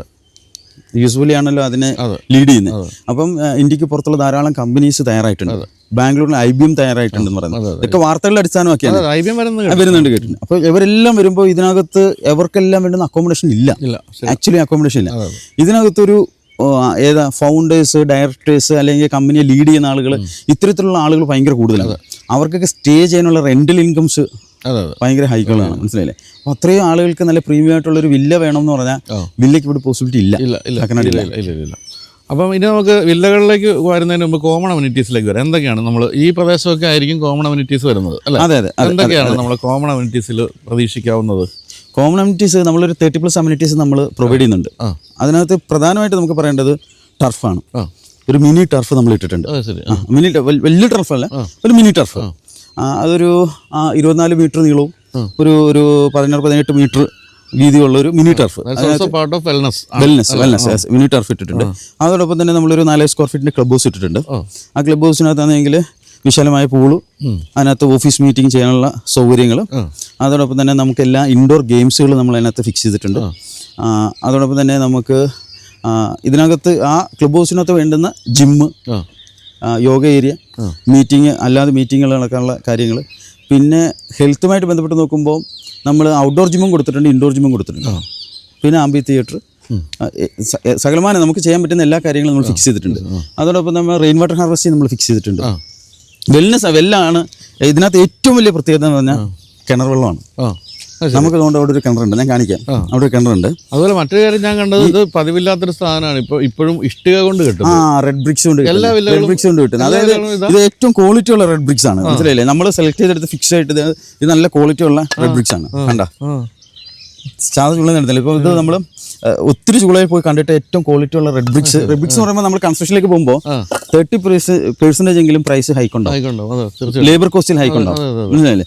അപ്പം നമുക്ക് ആദ്യം ഒരു നിർബന്ധം എന്ന് വെച്ച് കഴിഞ്ഞാൽ നമ്മൾ കൺസ്ട്രക്ഷൻ ഫീൽഡിൽ നിന്നതുകൊണ്ട് തന്നെ ക്വാളിറ്റി കോംപ്രമൈസ് ചെയ്യാത്ത ഒരു പ്രോജക്റ്റ് ആയിരിക്കണം എന്നുള്ളതാണ്. അപ്പോൾ സാധാരണ നമ്മൾ പ്രോജക്റ്റ് ഇത് ചെയ്യുമ്പോൾ ഇത് കരഭൂമിയാണ്, നല്ല കട്ടിത്തറയാണ്, ഇത് കൺവേർട്ടർ ലാൻഡ് അല്ല. അപ്പം നമ്മൾ സാധാരണ പാറയിൽ ഫൗണ്ടേഷൻ കെട്ടിയാൽ മതി. പക്ഷെ നമ്മളിവിടെ മൊത്തം കോളം ഫൂട്ടിങ്ങാണ്, കംപ്ലീറ്റ് കോളം ഫൂട്ടിങ്. അതുമല്ല നമ്മൾ മേളിൽ കണ്ടു, ശ്രദ്ധിച്ചാ എല്ലാ പോയിന്റിലും പില്ലറിലാണ് പോകുന്നത്. അതായത് ഒരു കൊമേഴ്ഷ്യൽ ബിൽഡിംഗ് എങ്ങനെ ചെയ്യുന്നോ ആ രീതിയിലാണ് നമ്മൾ ഇതിനെ കൺസ്ട്രക്ട് ചെയ്തിരിക്കുന്നത്, മനസ്സിലായില്ലേ? അപ്പോൾ എല്ലാ പോയിന്റിലും അവിടെ അടുത്ത വില്ലയുടെ കോളം അടിച്ചിട്ടുണ്ട്, അതിനകത്ത് കണ്ട പില്ലർ കണ്ടില്ലേ? ആ പില്ലർ കംപ്ലീറ്റ് എല്ലാ പോയിന്റിൽ നിന്നും നേരെ പില്ലർ 3 നിലയും പോവാം. അപ്പോൾ അതിനകത്ത് നടക്കു വെക്കുന്ന ആ ഒരു ബ്രിക്സ് മാത്രമാണ് റെഡ് ബ്രിക്സ് വെച്ച് നമ്മൾ കിട്ടുന്നത്. ആക്ച്വലി ഇത്രയും പില്ലറിൽ പോകുന്നതുകൊണ്ട് തന്നെ സിമെന്റ് ആയിട്ട് മതിയായിരുന്നു. പക്ഷെ എങ്കിലും ഞങ്ങൾ ചുടുകട്ടയിൽ തന്നെ അത് ഫിക്സ് ചെയ്തിരിക്കുന്നത്, മനസ്സിലായില്ലേ? ഒരു കൊമേഴ്ഷ്യൽ ബിൽഡിംഗ് എങ്ങനെ ചെയ്യുന്നു അതിനാണ്. അപ്പോൾ അത്രമാത്രം ലോഡ് ബെയറിംഗ് ഒരു കുഴപ്പമില്ല. കോളവും ബീമിലുമാണ് അതിന്റെ ലോഡിന് മൊത്തം ഫിക്സ് ചെയ്തിരിക്കുന്നത്. അപ്പോൾ ഇതിനെ മറയ്ക്കാൻ എന്ത് രീതിയിലും മറയ്ക്കാം. പക്ഷെ നമ്മൾ അപ്പോഴും സ്ട്രോങ് ആയിരിക്കണം എന്ന് പറഞ്ഞാൽ റെഡ് ബ്രിക്സിൽ തന്നെ ഫിക്സ് ചെയ്തിരിക്കുന്നത്. ഇതിപ്പോ എന്താ ഒരു വില്ലയാണോ ഇത്? ഇത് വില്ലയാണ്. ഇത് ആദ്യത്തെ വില്ലയാണ് എടുത്തത്. ഇത് ആദ്യത്തെ വില്ലയാണ്. അതെ അതെ. നമുക്ക് ഓൾമോസ്റ്റ് ഒരു 10 എണ്ണം ഇപ്പം സോൾഡ് ഔട്ട് ആയിട്ടുണ്ട്. ഇത് ഫസ്റ്റ് വില്ല, അത് സെക്കൻഡ് വില്ല, ബാക്കി ഓരോന്നിനും കൺസ്ട്രക്ഷന്റെ പോയിന്റ് എടുത്തോണ്ടിരിക്കുന്നത്, കംപ്ലീറ്റ് ഫിക്സ് ചെയ്തോണ്ടിരിക്കും. അപ്പോൾ ഇത് ഫുൾ എന്നാണ് നമുക്ക് ഇത് ഇപ്പം കോമൺ അമ്യൂണിറ്റീസ് ഉൾപ്പെടെ ഒരു കംപ്ലീറ്റഡ് പ്രോജക്റ്റ് ആകുന്ന ഏത് സമയത്തായിരിക്കും? നമുക്ക് രജിസ്ട്രേഷൻ നമ്മൾ കൊടുത്തപ്പോൾ 2028 ആണ് നമ്മൾ കൊടുത്തേക്കുന്നത്. നമ്മൾ 2027 കൂടി കംപ്ലീറ്റ് തീർക്കാനാണ് നമ്മുടെ പ്ലാൻ. അതായത് നമ്മുടെ ഒരു ഗോൾ സെറ്റ് ചെയ്തിരിക്കുന്നതെന്ന് വെച്ച് കഴിഞ്ഞാൽ 2026 നമ്മുടെ ബിൽഡർ എന്നുള്ള രീതിയിൽ നമ്മുടെ റോഡും അമ്യൂണിറ്റീസും ക്ലബ് ഹൗസും ഒക്കെ തീർക്കണമെന്നാണ്. ആ 26 എന്നുള്ള ചിലപ്പോൾ 27 ആവുമായിരുന്നു. എങ്കിലും നമ്മുടെ പ്രവൃത്തികൾ തീർത്തോണ്ടിരിക്കും, കംപ്ലീറ്റ് തീർത്തോണ്ടിരിക്കും. അപ്പോൾ ഇപ്പോൾ ഇവിടെ ഇത് വാങ്ങിക്കുകയാണെങ്കിൽ നമുക്ക് ബാങ്കുകളുടെ അപ്രൂവലൊക്കെ ആയാലും ലോണിൻ്റെ അപ്രൂവൽസ് ഒക്കെ എല്ലാ ബാങ്കിൻ്റെ അപ്രൂവൽസ്. അതായത് ഇപ്പം നമ്മളിപ്പം ഈ പ്രോജക്റ്റ് ലോഞ്ച് ചെയ്തത് നവംബറിലാണ്. നവംബർ ലോഞ്ച് ചെയ്തിട്ട് നവംബർ, ജാനുവരി, ഫെബ്രുവരി, ഇത് മാർച്ച്, ഈ 4 മാസത്തിനുള്ളിൽ ഏകദേശം ഞങ്ങൾ 10 എണ്ണം ഞങ്ങൾ ക്ലോസ് ചെയ്തു. SBI മാത്രമേ ഞങ്ങൾ ലോൺ ഒരു 12 CR ലോൺ കൊടുത്തു, കംപ്ലീറ്റ്ലി ഫയൽ കൊടുത്തിട്ടുണ്ട് കംപ്ലീറ്റ്ലി. അപ്പം SBI ആണ് നമ്മുടെ മേജർ ബാങ്കിങ് പാർട്ണറായിട്ട് നിൽക്കുന്നത്. പിന്നെ കാനറ ബാങ്ക്, പിന്നെ HDFC, ആക്സിസ് ബാങ്ക് അപ്രൂവ്ഡ് ആണ്. പ്രോജക്റ്റ് അപ്രൂവൽ ആണ്. സാധാരണ എന്ന് വെച്ച് കഴിഞ്ഞാൽ ഈ ലാൻഡ് പ്ലസ് കൺസ്ട്രക്ഷൻ വരുമ്പോൾ ലാൻഡ് ഓരോന്ന് സിംഗിൾ ലീഗൽ എടുത്ത് പോകുന്ന ഒരു പരിധിയുണ്ട്. അപ്പോഴും ബാങ്ക് അപ്രൂവ്ഡ് ആണെന്ന് എല്ലാ പലരും പറയുമ്പോൾ ഇത് കംപ്ലീറ്റ്ലി പ്രോജക്റ്റ് അപ്രൂവൽ ആണ്. അപ്പം നമ്മൾ ലീഗൽ ഒന്നും ഇനി എടുക്കുകയേ വേണ്ട. ലോൺ ചോദിച്ചു കഴിഞ്ഞാൽ ആ കസ്റ്റമറുടെ എലിജിബിലിറ്റി മാത്രം ചെക്ക് ചെയ്ത് കൊടുക്കുന്നു എന്നുള്ളതാണ്. അപ്പോൾ നമ്മുടെ ലീഗൽ ഭാഗത്ത് എല്ലാ രീതിയിലും ലീഗൽ കറക്റ്റ് ആണ്. കാരണം നമ്മൾ കംപ്ലീറ്റ് അപ്രൂവ്ഡ് ആണ്, കംപ്ലീറ്റ് റെറ അപ്രൂവ്ഡ് ആണ്. രണ്ടാമത്തെ കേസ് നമ്മൾ SBI അപ്രൂവ്ഡ് ആണ്, കാനറ ബാങ്ക് അപ്രൂവ്ഡ് ആണ്. ഇവരെല്ലാം ലീഗൽ നോക്കിയിട്ടാണ് അപ്രൂവ് ചെയ്യുന്നത്. അപ്പോൾ ഒരാളിനെ സംബന്ധിച്ചിടത്തോളം സേഫ് ആയിട്ട് എടുക്കാം. അപ്പോൾ ഇതാണ് നമ്മുടെ വെള്ളത്തിന്റെ മെയിൻ സോഴ്സ് എന്ന് പറയുന്നത് അല്ലേ? ഞാൻ ആദ്യം വന്ന് ഈ പ്രോപ്പർട്ടി കണ്ടപ്പോഴേ എന്നെ ആകർഷിച്ച ഒരു സാധനം വെള്ളമാണ്. കാക്കനാട് ആണെങ്കിൽ പോലും ഈ കുടിവെള്ളം ഭയങ്കര ഇമ്പോർട്ടൻസ് ആണ്. മനസ്സിലായി, ഇവിടെ വെള്ളം കിട്ടുന്ന ഒരു സ്ഥലമാണ് കാക്കനാട്. പക്ഷെ എങ്കിലും ചിലപ്പം ബോർവെൽ അടിക്കുമ്പോൾ ബോർവെൽ എത്ര ഫിൽറ്റർ ചെയ്താലും കുടിക്കാൻ കൊള്ളത്തില്ലെന്ന് പലപ്പോഴും പറയുന്നുണ്ട്. ഇവിടുത്തെ ഈ അടുത്തുള്ള ഫ്ലാറ്റിലെ ഒത്തിരി ആളുകൾ എൻ്റെ അടുത്ത് പറഞ്ഞു. അപ്പോൾ ഞാൻ ഈ വെല്ല് അതുപോലെ നിലനിർത്തി ഇതിനകത്ത് കോരി കുടിക്കാൻ പറ്റുന്ന രീതിയിൽ ഇപ്പം പണിക്കാരെല്ലാം കോരി കുടിക്കുന്നത്. ഇപ്പം തന്നെ അതിനകത്ത് ഒരു 3 നാൾ പൊക്കെ വെള്ളമുണ്ട്. അപ്പോൾ ഇത് കൂടാതെ അപ്പോൾ ഞാൻ ടെസ്റ്റ് ചെയ്തു, കഴിഞ്ഞ ദിവസം ടെസ്റ്റ് ചെയ്തപ്പോൾ റിപ്പോർട്ട് നോക്കിയപ്പോൾ ഉണ്ടല്ലോ ഇതിന് പോയിന്റുകൾ ഫിക്സ് ചെയ്ത് വെച്ചിട്ടുണ്ട്. ഒരു 3 ബോർവെൽ അടിക്കാനുള്ള പോയിന്റ് ഫിക്സ് ചെയ്തിട്ടുണ്ട്. ആ ബോർവെൽ 2 വെൽ കണക്ഷൻ കുടിക്കാനും ബോർവെൽ അല്ലാത്തതിനും കൊടുക്കുന്നത്. അത് കൂടാതെ മുനിസിപ്പാലിറ്റി വാട്ടർ കിട്ടുമെങ്കിൽ ഇൻഡിവിജ്വലി എടുക്കാം എന്നുള്ളതാണ്. മുനിസിപ്പാലിറ്റി വാട്ടർ കിട്ടും, പക്ഷെ നമ്മൾ കമ്മിറ്റ് ചെയ്യുന്നത് ബോർവെല്ലും വെല്ലുമാണ്. അതുപോലെ നമ്മുടെ ഗ്യാസ് ഒക്കെ എങ്ങനെ കോമൺ ഗ്യാസ് ലൈൻ ആണോ ഉദ്ദേശിക്കുന്നത്? ഇപ്പോൾ ഗവൺമെന്റ് കോമൺ ഗ്യാസ് ലൈൻ വരുന്നുണ്ടല്ലോ. അപ്പോൾ ആ ഇത് ഇങ്ങോട്ട് ഈ ലൈൻ വലിച്ച് വരുന്നേ ഉള്ളൂ, മനസ്സിലായില്ലേ? ഈ വെല്ലിൻ്റെ കാക്കനാട് ശരിക്കും പറഞ്ഞാൽ ക്ലീൻ ചെയ്ത് വൃത്തിയാക്കി എടുക്കാനുണ്ട് കംപ്ലീറ്റ്. ഇത് നമ്മൾ മെയിൻറ്റെയിൻ ചെയ്യും, കംപ്ലീറ്റ് ആയിട്ട് മെയിൻറ്റെയിൻ ചെയ്യും, മനസ്സിലല്ലേ? അപ്പോൾ അതുപോലെ വേസ്റ്റ് മാനേജ്മെന്റ് എങ്ങനെയാണ് ഉദ്ദേശിക്കുന്നത്? നമ്മൾ ഫുഡ് വേസ്റ്റിനുള്ള ഒരു ചെറിയൊരു ട്രീറ്റ്മെന്റ് വേണ്ടി ഇത് കാരണം വേസ്റ്റ് മാനേജ്മെന്റ് ഇവിടുന്ന് കളക്ട് ചെയ്ത് എടുത്തുകൊണ്ട് പോകുന്നുണ്ട്. കംപ്ലീറ്റ്ലി കളക്ട് ചെയ്യാനുള്ള ആളുകളുണ്ട്, തേർഡ് പാർട്ടി ഏജൻസികളൊക്കെ ഉണ്ട്. പക്ഷേ നമ്മൾ ഈ പ്രോജക്റ്റിൽ എങ്ങനെ ഫുഡ് വേസ്റ്റിന്റെ കേസിൽ എന്തെങ്കിലും പരിഹാരം കാണണമെന്ന് വെച്ചിട്ട് 2-3 പേരായിട്ട് മീറ്റിംഗ് നടത്തിയിട്ടുണ്ട്. അപ്പോൾ അവരുടെ അത് പോസിബിലിറ്റി പരിശോധിച്ചുകൊണ്ടിരിക്കുകയാണ്. ഫുഡ് വേസ്റ്റിന്റെ കേസിൽ അത് കോമൺ ആയിട്ട് കളക്ട് ചെയ്ത് സംസ്കരിക്കുന്ന രീതിയിൽ. പിന്നെ വില്ലയാണല്ലോ, വില്ലയാകുമ്പോൾ അതിനനുസരിച്ചുള്ള എല്ലാ കാര്യങ്ങളും ഉണ്ടാവും കംപ്ലീറ്റ്. അതുപോലെ ഈ വില്ലകളുടെ കാര്യത്തിൽ നമ്മൾ ഇപ്പം ഏറ്റവും പുതിയ വില്ലകളൊക്കെ നമ്മൾ കാണുമ്പോൾ അവിടുത്തെ സേഫ്റ്റി സെക്യൂരിറ്റി എന്ന് പറയുന്നത് എല്ലാം വളരെ ടച്ച് സാധനങ്ങളൊക്കെയാണല്ലോ. അത്തരത്തിലുള്ള എല്ലാ കാര്യങ്ങളും നമ്മുടെ മെയിൻ ഡോർ ഒക്കെ വരുന്ന ഡിജിറ്റൽ ലോക്കും അങ്ങനെയുള്ള കേസുകളാണ്. അപ്പോൾ എല്ലാ സെക്യൂരിറ്റി ഫീച്ചേഴ്സും നമ്മൾ കൊടുക്കുന്നുണ്ട് കംപ്ലീറ്റ്ലി. കാരണം ഇതിനകത്ത് ഈ പ്രോജക്റ്റിനകത്ത് നമ്മൾ വരുമ്പം നമ്മളൊരു ഒരു മോഡേൺ ടൈപ്പ് ഓഫ് ഗ്ലാസ് ഒക്കെ നമ്മൾ കംപ്ലീറ്റ്ലി യൂസ് ചെയ്തിട്ടുണ്ട്. നമ്മൾ പറഞ്ഞില്ലേ ഈ നേച്ചറിന്റെ 5 എലിമെന്റ്സിനെ കണക്ട് ചെയ്യുന്നത്. അപ്പോൾ വെളിച്ചത്തിന് ഭയങ്കര ഇമ്പോർട്ടൻസ് ആണ്. അപ്പോൾ നമ്മളൊരു ലിവിങ് സ്പേസ് ഇരിക്കുമ്പോഴും ഒരു ഫുൾ ലെന്ത് ഗ്ലാസ്സിൽ കൂടെ നേച്ചറിനെ കാണുവാണ്, ഗാർഡനുമായിട്ട് കാണാം. അപ്പോൾ ഞങ്ങൾ ഈ 5 ഏരിയയിലും പാഷ്യോ കണക്റ്റഡ് ആണ്. Living space plus patio, bedroom plus patio, ബെഡ്റൂമിൽ നിന്ന് ഗ്ലാസ്സിൽ കൂടെ പാഷ്യോ ഇറങ്ങാം, ബാത്റൂം പ്ലസ് പാഷ്യോ, കിച്ചണിന്റെ കൂടെ ഗ്രീനിഷ് ആയിട്ട് കണക്ട് ആണ്, വെളിച്ചം നന്നായിട്ട് കയറുന്നത്. അപ്പോൾ അങ്ങനെ ഈ എല്ലായിടത്തും ഈ ഒരാൾ ലിവ് ചെയ്യുന്ന 5 എലിമെന്റ്സിലും പാഷ്യോ കണക്റ്റഡ് ആണ്. ഇവിടെയൊക്കെ ഫുൾ ലെന്ത് ഗ്ലാസ് ആണ്, ട്രഡീഷണൽ ജനറൽ അല്ല. മനസ്സിലായില്ലേ? അപ്പോൾ അങ്ങനെ വരുമ്പോൾ അതുപോലെ സ്പേസിന് വേണ്ടി നമ്മൾ ഡബിൾ ഹൈറ്റ് ഫിക്സ് ചെയ്തിട്ടുണ്ട്. അങ്ങനെയുള്ള കാര്യങ്ങളൊക്കെ ഇതിനകത്ത് നിർബന്ധമായിട്ട് ഫിക്സ് ചെയ്തിട്ടുണ്ട്. ബാൽക്കണികളോ എത്ര എണ്ണം ഇതൊക്കെ ആയിരിക്കും? ബാൽക്കണിയിൽ ഒരു എല്ലാ ബെഡ്റൂമും അറ്റാച്ച്ഡ് ബാൽക്കണിയാണ് കംപ്ലീറ്റ് ഉണ്ട്. പിന്നെ കസ്റ്റമർ ചില പ്രിഫറൻസുകൾ പറയുന്നുണ്ട്. അപ്പോൾ ചെറിയ കസ്റ്റമൈസേഷൻ നമ്മൾ കൊടുക്കും. ഞാനത് ചോദിക്കാൻ പോകുന്നത് ഇപ്പം ഐഡന്റിക്കൽ ആയിട്ടുള്ള എലിവേഷൻ ആണ്. അപ്പം പക്ഷേ നമുക്ക് ഉള്ളിലൊക്കെ കസ്റ്റമൈസേഷൻ വേണമെങ്കിൽ സമ്മതിക്കും. അതായത് കംപ്ലീറ്റ് ഒരു കസ്റ്റമൈസേഷൻ അല്ല, ഓൾമോസ്റ്റ് നമ്മളിപ്പം ഇപ്പം നമ്മൾ 10 സെല്ല് ചെയ്യുമെന്ന് പറഞ്ഞല്ലോ, അതിനകത്തൊരു 6 to 7 ആളുകൾ നമ്മുടെ സെയിം പ്ലാൻ തന്നെ ഫിക്സ് ചെയ്തിരിക്കുന്നത്. ബാക്കിയുള്ളൊരു 3-4 പേരാണ് കസ്റ്റമൈസേഷൻ പറഞ്ഞേക്കുന്നത്. ഇപ്പോൾ അവർക്കാണെങ്കിൽ സെർവർ റൂം വേണ്ടെന്ന് പറഞ്ഞ ആളുകളുണ്ട്, കൺവേർട്ട് ചെയ്ത് ഡ്രൈവർ റൂം വേണമെന്ന് പറഞ്ഞ ആളുകളുണ്ട്. പിന്നെ അങ്ങനെ ചിലവർക്കാണെങ്കിൽ ബെഡ്റൂം അത്രയും വേണ്ട, ഒന്നിച്ച് വലിയ ബെഡ്റൂം ആക്കിയിട്ടുണ്ട്, 2 ബെഡ്റൂം ഒന്നിച്ച് ചെയ്ത് വലുതാക്കിയിട്ടുണ്ട്. പിന്നെ ഒരു പാർട്ടി ആണെങ്കിൽ 2 കിച്ചൺ, ഡബിൾ കിച്ചൺ, മേളിലൊരു കിച്ചൺ വേണമെന്ന് പറഞ്ഞിട്ടുണ്ട്. അങ്ങനെയൊക്കെ കൺവേർട്ട് ചെയ്തെടുത്തിട്ടുണ്ട് കുറച്ചൊക്കെ. അപ്പോൾ ഒരു ഏറെക്കുറെ കുറച്ച് കസ്റ്റമൈസേഷൻ നമ്മൾ ഫിക്സ് ചെയ്യും അതിനനുസരിച്ച്. പക്ഷേ എന്നാൽ എലിവേഷനെയോ നമ്മുടെ കോൺസെപ്റ്റിനെയോ ബാധിക്കാത്ത രീതിയിൽ കസ്റ്റമൈസേഷൻ നമ്മൾ ഫിക്സ് ചെയ്യുന്നത്. വേറൊരു കാര്യമുള്ളത്, ഇപ്പോൾ കൊച്ചിയിൽ സ്ഥലം വാങ്ങിക്കുമ്പോൾ എല്ലാവരുടെയും പേടി പഴയ വെള്ളപ്പൊക്കത്തിന്റെ ഒരു പേടിയാണ്. കാക്കനാട് എന്തൊക്കെ സംഭവിച്ചാലും, അല്ലെങ്കിൽ ലോകം മുഴുവൻ വെള്ളത്തിൽ മുങ്ങിയാൽ മാത്രമേ കാക്കനാട് വെള്ളം വരൂ. അതെ, ഞാൻ ഉയർന്ന സ്ഥലമാണ്. ഞാൻ ഈ 2018 വെള്ളപ്പൊക്കം നടക്കുമ്പോൾ ഞാൻ ഇവിടെ ഉണ്ട്, കാക്കനാട് ഉണ്ട്. കാക്കനാട് മാത്രമായിരുന്നു ഏറ്റവും സേഫ് ആയിട്ട്, ഫ്ലഡ് എഫക്റ്റഡ് ഏരിയ അല്ല. ഇത് ലെവൽസ് നല്ല ഹൈറ്റ് ഉള്ള ഒരു പ്രോപ്പർട്ടിയാണ്, എന്നാൽ വെള്ളം കിട്ടുന്ന പ്രോപ്പർട്ടിയാണ്. അതായത് ഒരു രീതിയിലും നമുക്കൊന്നും അഫക്ട് ചെയ്യാതെ നമുക്ക് താമസിക്കാൻ പറ്റുന്ന ഒരു പ്രോപ്പർട്ടി. പിന്നെ നമ്മൾ ഈ വെളിച്ചത്തെയൊക്കെ കൺസിഡർ ചെയ്ത്, കാറ്റിനൊക്കെ കൺസിഡർ ചെയ്താണ് ഇതിന്റെ എലിവേഷൻസ് ഒക്കെ നമ്മൾ ഡിസൈൻ ചെയ്തിരിക്കുന്നത്. അതിന്റെ ആർക്കിടെക്ചർ ഡ്രോയിങ്സും ഡിസൈൻ ചെയ്തിരിക്കുന്നത് അങ്ങനെയാണ്. ശരിക്കും ഈ പറഞ്ഞ പോലെയാണ് കേട്ടോ, നേരത്തെ പ്രദീപ് പറഞ്ഞ പോലെ ഒരു 4-5 ടവർ സുഖമായിട്ട് പണിത് ഇഷ്ടംപോലെ പൈസ ഉണ്ടാക്കാൻ.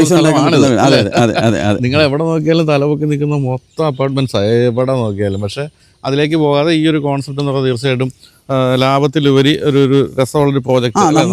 അതായത് ഇതിന്റെ ഐഡന്റിറ്റി എന്ന് പേര് തന്നെയാണ്, നമ്മുടെ ഐഡന്റിറ്റിയാണ്, താമസിക്കുന്ന ആളുടെ ഐഡന്റിറ്റി ആയിരിക്കണം ഈ പ്രോജക്റ്റ്. എന്നാൽ ഈ പ്രോജക്റ്റ് റിസോർട്ടുമായിട്ട് കണക്ട് ആവണം, അതിനുവേണ്ടിയാണ് നമ്മൾ എർത്ത് നിട്ടേക്കുന്നത്. അപ്പോൾ നമ്മൾ ഇത്ര സസ്റ്റൈനബിലിറ്റി കൊണ്ടുവരാൻ വേണ്ടിയാണ്. ഇപ്പം തന്നെ വിളിച്ചില്ലേ, നമ്മളിപ്പോൾ 2024-25 ഓട്ടോമൊബൈലിൽ കംപ്ലീറ്റ് പ്രീമിയം ബ്രാൻഡുകളും സസ്റ്റൈനബിലിറ്റിക്ക് ഇമ്പോർട്ടൻസ് കൊടുത്തിട്ടുണ്ട്. മനസ്സിലായില്ലേ? ഇലക്ട്രിക് കാറിലേക്ക് മാറിക്കൊണ്ട് എല്ലാ പ്രീമിയം ബ്രാൻഡുകളും. അതുപോലെ റിയൽ എസ്റ്റേറ്റും സസ്റ്റൈനബിലിറ്റിക്ക് ഇമ്പോർട്ടൻസ് കൊടുക്കുക. എല്ലാ റിയൽ എസ്റ്റേറ്റും എങ്ങനെ സസ്റ്റൈനബിൾ ആവുന്നു, അതാണ് ഞാൻ വെല്ലിന്റെ കേസ് പറഞ്ഞത്. വെല്ല് വൺ ഓഫ് ദി സസ്റ്റൈനബിലിറ്റിന്റെ പാർട്ടാണ്. മനസ്സിലായില്ലേ? നമുക്ക് എപ്പോഴും കിട്ടിയിരിക്കുന്ന ഇത്. അത് മാത്രമല്ല, നമ്മൾ ഗ്രീനിഷുമായിട്ട് ബന്ധപ്പെട്ട് 500+ ട്രീസ് വെക്കുന്നു, എക്സോട്ടിക് ട്രീസ്, ഫ്രൂട്ട്സ്. അപ്പം ഫ്ലാറ്റ് ജീവിതത്തിൽ നിന്ന് വില്ലയിലേക്ക് വരുമ്പോൾ നമുക്ക് ഈ ട്രീസും കാര്യങ്ങൾ എക്സ്പ്ലെയിൻ ചെയ്യുന്നു, പാഷ്യോയിലേക്ക് നേച്ചറുമായിട്ട് കണക്ട് ചെയ്യുന്നു. അപ്പോൾ ഈ ഒരു ഫിക്സേഷനാണ്. അതുപോലെ നമ്മൾ എല്ലായിടത്തും നമ്മൾ ഈ കണക്ടിവിറ്റി, ഇലക്ട്രിക് ചാർജിന്റെ കണക്ടിവിറ്റി പോയിന്റ്സ് നമ്മൾ എല്ലായിടത്തും വില്ലേക്ക് കൊടുക്കുന്നു. അപ്പോൾ ഇങ്ങനെ നമ്മൾ വെൽനെസ്സിന് ഭയങ്കര ഇമ്പോർട്ടൻസ് കൊടുക്കുന്നു. എല്ലാ വില്ലയുടെയും റൂഫ് ടോപ്പ് കംപ്ലീറ്റ് ഗാർഡൻ ഉൾപ്പെടെ നമ്മൾ ചെയ്ത് കൊടുക്കുന്നു. റൂഫ് ടോപ്പിൽ ഒരു ട്രീസ് വെക്കുന്നുണ്ട്, ഫുൾ ഗാർഡൻ, ഗസീബോ. അപ്പോൾ അവിടെ ജിം ഏരിയ, യോഗ ഏരിയ, അപ്പോൾ ഗസീബോയിൽ നമുക്ക് എന്റർടൈൻമെന്റ് ചെയ്യാം. അങ്ങനെയുള്ള എല്ലാ സ്പേസും നമ്മുടെ വില്ലയുടെ 2nd ഫ്ലോറിൽ അവൈലബിൾ ആണ്. അത് മറ്റൊരു കാര്യം ഞാൻ ചോദിക്കാൻ വന്നതായിരുന്നു. അതായത് നമ്മളിപ്പോൾ ഈ പറഞ്ഞ പോലെ എത്ര രൂപയാണെന്ന് വെച്ചാൽ അതങ്ങ് തന്നു കഴിഞ്ഞാൽ അതിൻ്റെ അകത്ത് നമ്മൾ കിച്ചൺ വാർഡ്രോബ്സും കിച്ചൺ ക്യാബിനറ്റ്സ്, വാർഡ്രോബ്സ് എല്ലാം ഉൾപ്പെടെയാണോ നമ്മൾ? അല്ല, നമ്മൾ ഇന്റീരിയലിന് സെപ്പറേറ്റ് ഇതാണ്. ഇന്റീരിയലുമായിട്ട് ബന്ധപ്പെട്ട് ഇന്റീരിയലിന്റെ കേസിലേക്ക് നമുക്ക് പറയുമ്പോൾ അതൊരു ഫിനിഷിംഗ് ആണല്ലോ, കംപ്ലീറ്റ് ഫിനിഷിംഗ് ആണല്ലോ. അത് ചിലവർക്കാണെങ്കിൽ ഒത്തിരി സജഷൻസ്, ഒത്തിരി കാര്യം, ഈ പാലിയാച്ചിന്റെ ടൈമും ഇതൊക്കെ വരുന്നില്ല. അപ്പോൾ ചിലവർക്കാണെങ്കിൽ നമ്മളെല്ലാം ഓരോ ആളുകൾക്ക് ഇന്റീരിയലിന് മാത്രം നമുക്ക് ചിലപ്പോൾ വേറെ കമ്പനി ഏൽപ്പിക്കണമെന്നാണ്, വേറെ ഏതെങ്കിലും ബ്രാൻഡ് കമ്പനി ഏൽപ്പിക്കണമെന്നാണ്. അപ്പോൾ അങ്ങനെയൊക്കെയുള്ള പല കാര്യങ്ങൾ വരുമ്പോൾ കംപ്ലീറ്റ് ഇന്റീരിയൽസ് വരും. പക്ഷെ എന്നാൽ എങ്കിലും നമ്മുടെ അതിനകത്ത് വരുമ്പോൾ ആ ഇന്റീരിയൽ ചെയ്യാതെ തന്നെ ഭംഗിയാവുന്ന രീതിയിൽ നമ്മൾ അതിന് ആർക്കിടെക്ചർ ഡ്രോയിങ് ഡിസൈൻ ചെയ്തിരിക്കുന്നത്. കാരണം എല്ലാ ഏരിയ നമ്മൾ നേച്ചറുമായിട്ട് കണക്ട് ആണ്. ലാൻഡ്സ്കേപ്പ് കംപ്ലീറ്റ് നമ്മൾ ഫിക്സ് ചെയ്യുന്നു. ഈ ലാൻഡ്സ്കേപ്പ് ഒക്കെ വരുന്നതോടുകൂടി ഇതിന്റെ കംപ്ലീറ്റ് പെയിന്റിങ്ങും കാര്യങ്ങളൊക്കെ വരുന്നതോടുകൂടി ഇന്റീരിയർ എന്ന് പറയുന്നത് വളരെ വാർഡ്രോബ്സും അങ്ങനെയുള്ള ചെറിയ പാർട്സ് മാത്രമേ വരുന്നുള്ളൂ. പിന്നീട് കിച്ചൺ കബോർഡ്സും വാർഡ്രോബ്സും അങ്ങനെയുള്ള കേസുകളൊക്കെ വരുന്നുള്ളൂ. പിന്നെ എല്ലാവർക്കും ചെയ്യുന്നതനുസരിച്ച് ഇന്റീരിയർ ഇഷ്ടം പോലെ ചെയ്യാം. ഏത് രീതിയിൽ ഇന്റീരിയർ ചെയ്തെടുക്കാം, എത്ര കോസ്റ്റിലും ഇന്റീരിയർ ചെയ്യാന്നുള്ളത്. ശരി, ഇപ്പോൾ ഒരു 5 ലക്ഷം രൂപയ്ക്കും ചെയ്യാം, 50 ലക്ഷം രൂപയ്ക്ക് 1 കോടി രൂപയ്ക്കും ചെയ്യാം. അത് ആളുകൾ ഉപയോഗിക്കുന്ന മെറ്റീരിയലിന്റെ അനുസരിച്ചാണ് ഏത് മെറ്റീരിയലും ചെയ്തെടുക്കാം. അപ്പോൾ ഞാനിപ്പോൾ ഇന്നിപ്പോൾ ഇവിടെ അഡ്വാൻസ് തന്നൊരു സ്ഥലം എടുക്കാന്നിരിക്കട്ടെ, അങ്ങനെയാണെങ്കിൽ എത്ര കാലം കൊണ്ട് എൻ്റെ വില്ല തീർത്ത് തരും? നമ്മൾ ഷെഡ്യൂൾ ബേസ് ചെയ്താണ്. നമ്മളിപ്പം ബുക്കിംഗ് എമൗണ്ട് തന്നു കഴിഞ്ഞാൽ പിന്നെ 30% ആണ് നമ്മൾ 30, പിന്നെ 20, പിന്നെ 10 എന്നുള്ള രീതിയിലാണ്. അപ്പോൾ ആ 30% കഴിയുമ്പോൾ ഫൗണ്ടേഷനൊക്കെ കഴിഞ്ഞിരിക്കും. അത് കഴിഞ്ഞതിന് ശേഷം ഫസ്റ്റ് ഫ്ലോർ വാർപ്പ് കഴിയുമ്പോൾ സെക്കൻഡ് ഫ്ലോർ വാർപ്പ്, അത് കഴിഞ്ഞതിന് ശേഷം ഇതിൻ്റെ ടോട്ടൽ പണികൾ കഴിയുമ്പോൾ അങ്ങനെയാണ്. പിന്നെ കൈമാറുമ്പോൾ ഇത്ര %, അങ്ങനെ ഡിവൈഡ് ചെയ്തിട്ടാണ് ഒരു 1 ഇയേഴ്സിനുള്ളിൽ കൺസ്ട്രക്ഷൻ പോകുന്ന രീതിയിൽ നമ്മൾ ഫിക്സ് ചെയ്യും. എങ്കിലും നമ്മുടെ ക്യൂറിംഗ് പീരീഡ് ഒക്കെ വരുമ്പോൾ ഒരു 1.5 ഒക്കിനകത്ത് കംപ്ലീറ്റ്ലി ചെയ്ത് വരണമല്ലോ. ചെയ്ത് വരുമ്പോൾ അത്രയൊക്കെ ആവാൻ സാധ്യതയുണ്ട്. നമ്മളൊരു ഏകദേശം സ്ക്വയർ ഫീറ്റ് റേറ്റ് എത്രയാണ് നമുക്കിവിടെ വേണ്ടി വരുന്നത്? നമ്മൾ സ്റ്റാർട്ടിങ് 8,500 to 9,000 ഇപ്പോൾ പോയിക്കൊണ്ടിരിക്കുന്നത്. നമ്മൾ ലോഞ്ച് ചെയ്ത സമയത്ത് അതായിരുന്നു. എന്നാലും ഇപ്പം നമ്മൾ 2.5 ആണ് സ്റ്റാർട്ടിങ്. 2.5 ക്രോഡ്സിലാണ് നമ്മൾ 4 ബെഡ്റൂമിന്റെ സ്റ്റാർട്ടിങ് ഇട്ടിരിക്കുന്നത്. 5 സെന്റ് സ്ഥലവും 2,700 സ്ക്വയർ ഫീറ്റും 15 ലക്ഷം രൂപയുണ്ട് സെന്റിന് ഇവിടെ. അതുകൊണ്ട് പിന്നെ അത് കൂടുതലാന്ന് പറയാൻ പറ്റില്ല. അവിടെ തൊട്ട് നമ്മൾ 7.5 സെന്റിൽ 7 സെന്റിൽ 4,100 സ്ക്വയർ ഫീറ്റ് ആകുമ്പോൾ 3.6 വരും. 3.6 അത് കൂടുതലൊന്നും പറയാൻ പറ്റില്ല. ഇവിടുത്തെ ഒരു ലാൻഡ് കോസ്റ്റും കൺസ്ട്രക്ഷൻ കോസ്റ്റും, അതായത് ഇവിടെ ഇൻഡിവിജ്വൽ പ്രോപ്പർട്ടിയുടെ ലാൻഡ് കോസ്റ്റ് പ്ലസ് ഇത്രയും വേസ്റ്റേജ് വരുന്നുണ്ടല്ലോ, ഇത്രയും വേസ്റ്റേജും കൂടി ഇതിനകത്ത് അഡീഷണൽ ആവുമല്ലോ കംപ്ലീറ്റ്. പിന്നെ കംപ്ലീറ്റ് ഫെസിലിറ്റീസ് നമ്മൾ ഒരുക്കുന്നുണ്ട്. പിന്നെ കൺസ്ട്രക്ഷനകത്ത് നമ്മൾ വരുന്ന ഈ ഒരു പ്രീമിയം കൺസ്ട്രക്ഷൻ വരുമ്പോൾ കംപ്ലീറ്റ് ക്വാളിറ്റിയാണ് നമ്മൾ അതിനകത്ത് പ്രൈവറ്റ് കൊടുത്തിരിക്കുന്നത്. Complete quality. പിന്നെ ഇതിപ്പോ ഒരു ഇനിഷ്യൽ ഇത് റേറ്റ് ആണ് പറയുന്നത്, കൂടുതലോ അല്ലേ? പിന്നെ കൂടുതൽ വെച്ച് കഴിഞ്ഞാൽ ഇപ്പം ഓട്ടോമാറ്റിക്കലി ഒരു അപ്രിസിയേഷൻ അനുസരിച്ച് നമ്മൾ അതിനകത്ത് ഗെയിൻ ചെയ്ത് പോകുന്നുണ്ട്. പക്ഷേ ഇപ്പോൾ ഇൻവെസ്റ്റ് ചെയ്യുന്നവർക്ക് അതിനകത്തൊരു ഡെഫിനറ്റ്ലി അതിൻ്റെ ഒരു എല്ലാ രീതിയിലുള്ള ബെനിഫിറ്റ്സും ഉണ്ടാവും. കാരണം ഈ ഏരിയ മാറാൻ പോവാണ്. പിന്നെ നമുക്ക് വളരെ ക്രിസ്പായിട്ടുള്ള കസ്റ്റമേഴ്സ് മതി. ഈ 46 പേര് എന്ന് പറഞ്ഞാൽ വളരെ ബെറ്റർ കമ്മ്യൂണിറ്റിയാണ് നമ്മൾ പ്ലാൻ ചെയ്യുന്നത്. പിന്നെ ഇതെല്ലാം സെൻട്രലൈസ്ഡ് AC പ്രൊവിഷൻ, ലിഫ്റ്റിന്റെ പ്രൊവിഷൻ എല്ലാം കംപ്ലീറ്റ്. ബാക്കപ്പ് എങ്ങനെയാണുള്ളത്? നമ്മൾ കോമൺ ഏരിയയ്ക്ക് പവർ ബാക്കപ്പ് ഉണ്ട്, അല്ലാതെ ഇൻഡിവിജ്വൽ ആണ് പവർ ബാക്കപ്പ്. ഇന്ത്യയിലെ കോമൺ ഏരിയ മൊത്തം നമ്മൾ സോളാറിലും അല്ലാതെ പവർ ബാക്കപ്പ് ഫിക്സ് ചെയ്യുന്നത്. മറ്റവരുടെ സോളാർ പ്രൊവിഷനാണ് നമ്മൾ കൊടുക്കുന്നത്. അതായത് സസ്റ്റൈനബിലിറ്റിയുടെ പാർട്ടായിട്ട് നമ്മൾ സോളാർ, വെൽ വാട്ടർ കണക്ഷന്, അതോടൊപ്പം തന്നെ ഈ EV ചാർജിങ് പോയിന്റ്, ഇതെല്ലാം സസ്റ്റൈനബിൾ പാർട്ടായിട്ട് നമ്മൾ ഇതിനകത്ത് ഫിക്സ് ചെയ്തിട്ടുണ്ട്. ഇവിടെ സോളാറിന് എനിക്ക് വലിയ സാധ്യത തോന്നുന്നുണ്ട്. നല്ല ലൈറ്റുള്ള സ്ഥലമാണ് അല്ലേ? ലൈറ്റുള്ള സ്ഥലമാണ്. അപ്പോൾ എന്തായാലും ഈ പറഞ്ഞ പോലെ നമ്മൾ ഈ ഒരു പ്രദേശത്ത് നിങ്ങൾക്ക് ഇതിൻ്റെ അപ്പുറത്തേക്ക് ഒരു പ്രോക്സിമിറ്റി, അതായത് ഇൻഫോ പാർക്കുമായിട്ട് ഇത്രയും അടുത്തുള്ള ഒരു സ്ഥലം വില്ല പ്രോജക്റ്റ് കിട്ടാനുള്ള ഒരു സാധ്യതയില്ല. ഇനി എവിടെയെങ്കിലുമൊക്കെ ഇവർ കണ്ടുപിടിച്ച പോലെയൊക്കെ പോയി ആൾക്കാർ കണ്ടുപിടിക്കുന്ന നടന്നില്ല. എന്തായാലും നമ്മൾ ഒറ്റ കാഴ്ചയിൽ ഇത്രയും സ്പേസ് ഇവിടെ നിന്ന് ഒരു സാധ്യതയില്ല. പിന്നെ നിങ്ങളൊന്ന് ആലോചിച്ച് നോക്കുക, നിങ്ങൾക്ക് നടന്ന് വേണമെങ്കിൽ ഇൻഫോ പാർക്കിൽ പോകാം. അങ്ങനെ നോക്കുമ്പോൾ നിങ്ങൾക്ക് വർഷങ്ങൾ കൊണ്ട് എത്ര ലക്ഷം രൂപ ലാഭിക്കാം. ഒരു വണ്ടിയുടെ ലാഭം, നടന്നു പോയി ആരോഗ്യപരമായിട്ട് നടന്നു പോകാം. പിന്നെ എടച്ചിറ എന്ന് പറയുന്നത് ഇപ്പോൾ അടുത്ത കാക്കനാട് കഴിഞ്ഞ് ഏറ്റവും കൂടുതൽ ഡെവലപ്പ് ചെയ്ത് വരുന്ന സ്ഥലമാണ്. കാക്കനാട് അല്ലെങ്കിൽ സിറ്റിയിലുള്ള എല്ലാ ഫുഡ് ഔട്ട്ലെറ്റുകളും ഇവിടെ തൊട്ടടുത്ത് എല്ലാ ബ്രാൻഡഡ് പ്ലേസുകളും ഇവിടെ അടുത്ത് തന്നെയാണ്. ഇവിടെ ഒരു ഇപ്പം നമ്മൾ എടച്ചിറ അല്ലെങ്കിൽ ഇൻഫോ പാർക്കിന്റെ ഫ്രണ്ടിൽ പല ബ്രാൻഡുകൾ, വലിയ ബ്രാൻഡുകൾ ഒരു കൊമേഴ്ഷ്യൽ സ്പേസ് നോക്കിയിട്ട് കിട്ടുന്നില്ല. മനസ്സിലായില്ലേ? നമ്മൾക്ക് പറയാം മക്ഡി ഉണ്ട്, ബർഗർ കിങ് ഉണ്ട്, KFCക്ക് പലയിടത്തും പ്ലേസ് നോക്കിയിട്ട് കിട്ടിയിട്ടില്ല. അതുപോലെ ധാരാളം ആളുകൾ ഇവിടെ പ്ലേസ് നോക്കിയിട്ട് കിട്ടുന്നില്ല. കാരണം അത്രമാത്രം പ്രൈസും ഹൈക്കാണ് കംപ്ലീറ്റ്. അപ്പോൾ ഈ ഏരിയ കംപ്ലീറ്റ് മാറാൻ പോവാണ്. കാരണം നമ്മുടെ മനസ്സിൽ ഇപ്പം കേരളത്തിൽ ജോബ് ക്രിയേഷൻ എന്ന് പറയുന്ന ബാക്കി എല്ലാ ഡിപ്പാർട്ട്മെന്റും നിങ്ങൾ നോക്കിക്കും, ജോബ് ക്രിയേഷൻ ഉണ്ടാകുന്ന ഒരൊറ്റ ഇൻഡസ്ട്രി IT ഇൻഡസ്ട്രി മാത്രമാണ്. Future is AI robotics. ഈ AI റോബോട്ടിക്സ് എന്ന് പറയുന്ന കാലഘട്ടം, ഇനി വരാൻ പോകുന്ന കാലഘട്ടം, ഒരു 20 ഇയേഴ്സ് ഇത് തന്നെ നോക്കിയോ. ഈ 20 ഇയേഴ്സിൽ ജോബ് ക്രിയേറ്റ് ചെയ്യണമെങ്കിൽ അത് ഇൻഫോ പാർക്കാണ് ജോബ് ക്രിയേറ്റ്. അപ്പോൾ ഇൻഫോ പാർക്ക് കേന്ദ്രീകരിച്ച് വരുന്നതെന്ന് വെച്ച് കഴിഞ്ഞാൽ ഇവിടുത്തെ എഫിഷ്യൻസി ആയിട്ടുള്ള ജോലിക്കാരുണ്ട്. ഈ എഫിഷ്യൻസിയുള്ള ജോലിക്കാർ US വർക്ക് ചെയ്യുന്നു, ബാംഗ്ലൂരിൽ വർക്ക് ചെയ്യുന്നു, ഇപ്പം ഇന്ത്യയിലെ പല ഏരിയയിൽ വർക്ക് ചെയ്യുന്നു. അപ്പോൾ അവർക്ക് ഇവിടെ തന്നെ ഫിക്സ് ചെയ്ത് കഴിഞ്ഞാൽ നല്ല എംപ്ലോയീസിനെ റിക്രൂട്ട് ചെയ്യാനുള്ള സാധ്യതകളുണ്ട്, അഫോർഡബിൾ റേറ്റ്. അപ്പോൾ കമ്പനീസ് കംപ്ലീറ്റ് ഇവിടെ മാറുന്നു എന്നുള്ളത്, അതായത് നല്ല നേച്ചറായിട്ട് കണക്ട് ചെയ്യാൻ പറ്റുന്ന ഒരു ഏരിയയാണ് കേരളം എന്ന് പറയുന്നത്. അപ്പോൾ ഞാൻ ഇന്നലെ തന്നെ ഹിന്ദു പത്രത്തിൻ്റെ ഒരു റിപ്പോർട്ടിനനുസരിച്ച് നോക്കുമ്പോൾ ഇന്ത്യയിലെ മേജർ IT സ്പോട്ടിലൊന്ന് കേരളമാണ്. അത് കൊച്ചി കണക്ട് ആയിട്ടുണ്ട് കംപ്ലീറ്റ്ലി. അപ്പോൾ അത് നെക്സ്റ്റ് ബൂമിംഗായിട്ട് വരുന്ന ഇന്റർനെറ്റ്. അപ്പോൾ ഇന്ത്യയിലെ ഏറ്റവും വലിയൊരു IT ഹബ് അതാണ് ടിങ് ടവർ എന്ന് പറയുന്ന വൺ ഓഫ് ദി എക്സാമ്പിൾ ആണ്. അതെ ടിങ് ടവർ എന്ന് പറയുന്നത് ലുലുവിൻ്റെ, അതാണ് അവിടെ നമ്മൾ തലവൊക്കി നിൽക്കുന്ന കാണുന്നത്. അതാണ് ഇപ്പോൾ കേരളത്തിലെ ഏറ്റവും വലിയ ഒരു ടവറാണ്, ഓഫീസുകളുടെ ഒരു ടവറായിട്ട് വരുന്നു. അതും എന്ന് തന്നെയല്ല, നമ്മുടെ ഒരു ഫ്രണ്ട് ഉണ്ട് ഇവിടെ ഓഫീസ് സ്പേസ് കൊടുക്കുന്ന ആൾ. പുള്ളി പറയുന്നത് ഇപ്പോൾ ഇന്നത്തെ അവസ്ഥ ഇപ്പോൾ 50 ലക്ഷം സ്ക്വയർ ഫീറ്റ് ഉണ്ട് പോലും തികയുന്നില്ല. അതുപോലെ കമ്പനികൾ വന്നുകൊണ്ടിരിക്കുകയാണ്. പിന്നെ ഈ പറഞ്ഞ പോലെ അമേരിക്കയിലും UK ഒക്കെ ഉള്ള കമ്പനികൾ അവരുടെ ഓഫീസ് മാത്രമേ അവിടെ ഉള്ളൂ, ബാക്കി എല്ലാവരും ഇരുന്ന് വർക്ക് ചെയ്യുന്നത് ഇവിടെ. കാരണം വളരെ ഇപ്പം എൻ്റെ അടുത്ത് ഈ അടുത്ത കാലത്ത് പറയായിരുന്നു, അവിടെ ഒരു IT ഇപ്പോൾ UK ഒരു IT പ്രൊഫഷണൽ 8 ലക്ഷം രൂപ ശമ്പളം കൊടുക്കണമെങ്കിൽ ഇവിടെ 1 ലക്ഷം കൊടുത്താൽ മതി. അതുകൊണ്ട് അദ്ദേഹത്തിന് അവിടെ ഒരു ഓഫീസ് ഉണ്ടെന്നേ ഉള്ളൂ. ബാക്കി എല്ലാ സംവിധാനം ഇവിടെയാണ്. കാരണം ഫ്യൂച്ചർ ജോബ് ക്രിയേഷൻ പ്രതീക്ഷയുള്ളത്, ഗവൺമെന്റിന് ഏറ്റവും കൂടുതൽ പ്രതീക്ഷയുള്ളത് IT സെക്ടർ തന്നെയാണ്. ITയുടെ എല്ലാ സെക്ടറിലും ജോബ് പുതിയതായിട്ട് ക്രിയേറ്റ് ചെയ്യുന്നത് അത് മാത്രമേ പ്രതീക്ഷയുള്ളൂ. അത് മാത്രമേ പ്രതീക്ഷയുള്ളൂ. ആ രീതിയിലാണ് മാറിക്കൊണ്ടിരിക്കുന്നത്. അപ്പോൾ ഈ റിയൽ എസ്റ്റേറ്റ് ഇൻഡസ്ട്രി അങ്ങനെ മാറിക്കൊണ്ടിരിക്കുകയാണ്. കാക്കനാടിന് പ്രത്യേക ഒരു ഡിമാൻഡാണ്, പ്രത്യേക ഒരു ഡിമാൻഡാണ്. കാരണം വേറൊരു കേസ് ഞാൻ പറഞ്ഞിട്ടുണ്ടല്ലോ, കഴിഞ്ഞ വട്ടം ഈ വെള്ളപ്പൊക്ക സമയത്ത് ചെറിയൊരു മഴ പെയ്യുമ്പോൾ പോലും നമ്മൾ ഏറ്റവും പ്രൈം ലൊക്കേഷൻ എന്ന് പറയുന്ന പനമ്പള്ളി നഗറിൽ പോലും കൃത്യമായ ഡ്രെയിനേജ് ഫെസിലിറ്റീസ് ഇല്ലാത്തതുകൊണ്ട് അവിടെയൊക്കെ വീടുകളിലേക്ക് വെള്ളം കയറി ആകെ ഒരു, കാരണം ഒരു പ്ലാൻഡ് ആയിട്ടല്ല അത് പണിഞ്ഞിരിക്കുന്നത്. അപ്പോൾ ഈ ഒരു സിറ്റി പ്ലാൻഡ് ആയിട്ട് ഡെവലപ്പ് ചെയ്യാൻ പ്ലാൻ ഉള്ളത് എനിക്ക് തോന്നുന്നു കാക്കനാട് ഈ ഏരിയ ആയിട്ടാണ്. അപ്പം ടൗൺ പ്ലാനിങ് ഭയങ്കരമായിട്ട് ഇടപെടുന്നുണ്ട്. ടൗൺ പ്ലാനിങ് ഇപ്പം നമ്മുടെ ആണെങ്കിൽ 1.25 ഏക്കർ മേലോട്ട് പോകുന്നത് മൊത്തം നഗരസഭ മാത്രമല്ല അപ്രൂവൽ, ടൗൺ പ്ലാനിങ് പോയിട്ട് അപ്രൂവൽ കിട്ടത്തുള്ളൂ. അപ്പം ടൗൺ പ്ലാനിങ്ങിന്റെ എല്ലാ റൂൾസും നമ്മൾ ഇതിനകത്ത് ഫിക്സ് ചെയ്തിട്ടുണ്ട്. അപ്പോൾ ഓരോ വളവിനൊക്കെ വരുന്ന ടേണിംഗ് റേഡിയസുകൾ, മിനിമം റോഡുകൾ, ഒരു റോഡ് എൻഡിൽ തിരിക്കാനുള്ള സൗകര്യങ്ങൾ, ഇതെല്ലാം ഫിക്സ് ചെയ്താൽ മാത്രമേ അവർ തരത്തുള്ളൂ. അതെ അതെ. പിന്നെ ഇപ്പം 2017 ശേഷം റെറ വന്നിട്ടുണ്ട്. ഈ റെറ വന്നതോടുകൂടി ബിൽഡറിനൊക്കെ തന്നെ റെറയിൽ കൂടെ പോകുന്ന ബിൽഡേഴ്സിന് വളരെ സേഫായിട്ട് ആളുകൾക്ക് കാണാൻ പറ്റും. കാരണം എവറി 3 മന്ത്സിൽ മോണിറ്ററിംഗ് ആണ്. മനസ്സിലായില്ലേ? നമുക്ക് വരുന്ന സെയിൽസ് അപ്ഡേറ്റ് ചെയ്യണം, നമ്മുടെ ട്രാൻസാക്ഷൻ അപ്ഡേറ്റ് ചെയ്യണം. റെറയുടെ മാസ്റ്റർ കളക്ഷനിൽ ഈ ഫണ്ട് വരുന്നത്. റെറയുടെ മാസ്റ്റർ കളക്ഷനിൽ ഫണ്ട് വന്നു കഴിഞ്ഞാൽ ആ മാസ്റ്റർ കളക്ഷന്റെ സ്റ്റേറ്റ്മെന്റ് നമുക്ക് റെറയിൽ കൊടുക്കണം. അത് എനിക്ക് ഒറ്റയ്ക്ക് വിഡ്രോ ചെയ്യാനും പറ്റത്തില്ല. മനസ്സിലായില്ലേ? അതൊരു ടീമായിരിക്കും അതിനെ കൈകാര്യം ചെയ്യുന്നത് കംപ്ലീറ്റ്ലി. അത് നമ്മുടെ സിവിൽ എഞ്ചിനീയേഴ്സ് കാണും, ചാർട്ടർ അക്കൗണ്ടന്റ് കാണും. ഇവരെല്ലാവരും കൂടി ബേസ് ചെയ്ത് എന്തിനൊക്കെ ഇവിടെ പണി നടക്കുന്നുണ്ട് അതിനനുസരിച്ച് ഫണ്ട്. അതുകൊണ്ട് നമ്മുടെ ഒരു കമ്പനി എന്ന് പറഞ്ഞാൽ നമുക്ക് ഇഷ്ടാനുസരണം പൈസ ചിലവാക്കാൻ പറ്റത്തില്ല. അപ്പോൾ ഞാൻ ഈ ഫെയിലുവറിന്റെ കേസ് പറയുമ്പോൾ ഇവിടുത്തെ പല ബിൽഡേഴ്സും ഫെയിലുവർ ആയിരിക്കുന്ന ഒന്ന് വകമാറ്റി ചെലവഴിക്കലാണ്. ഒരു പ്രോജക്റ്റ് കാണിച്ച് ആ പ്രോജക്റ്റിലേക്ക് വരുന്ന ഫണ്ട് എടുത്ത് വേറെ പ്രോജക്റ്റ് ഇടുക. ഈ റെറ വന്നതോടുകൂടി അത് ലോക്കായി. മനസ്സിലായി?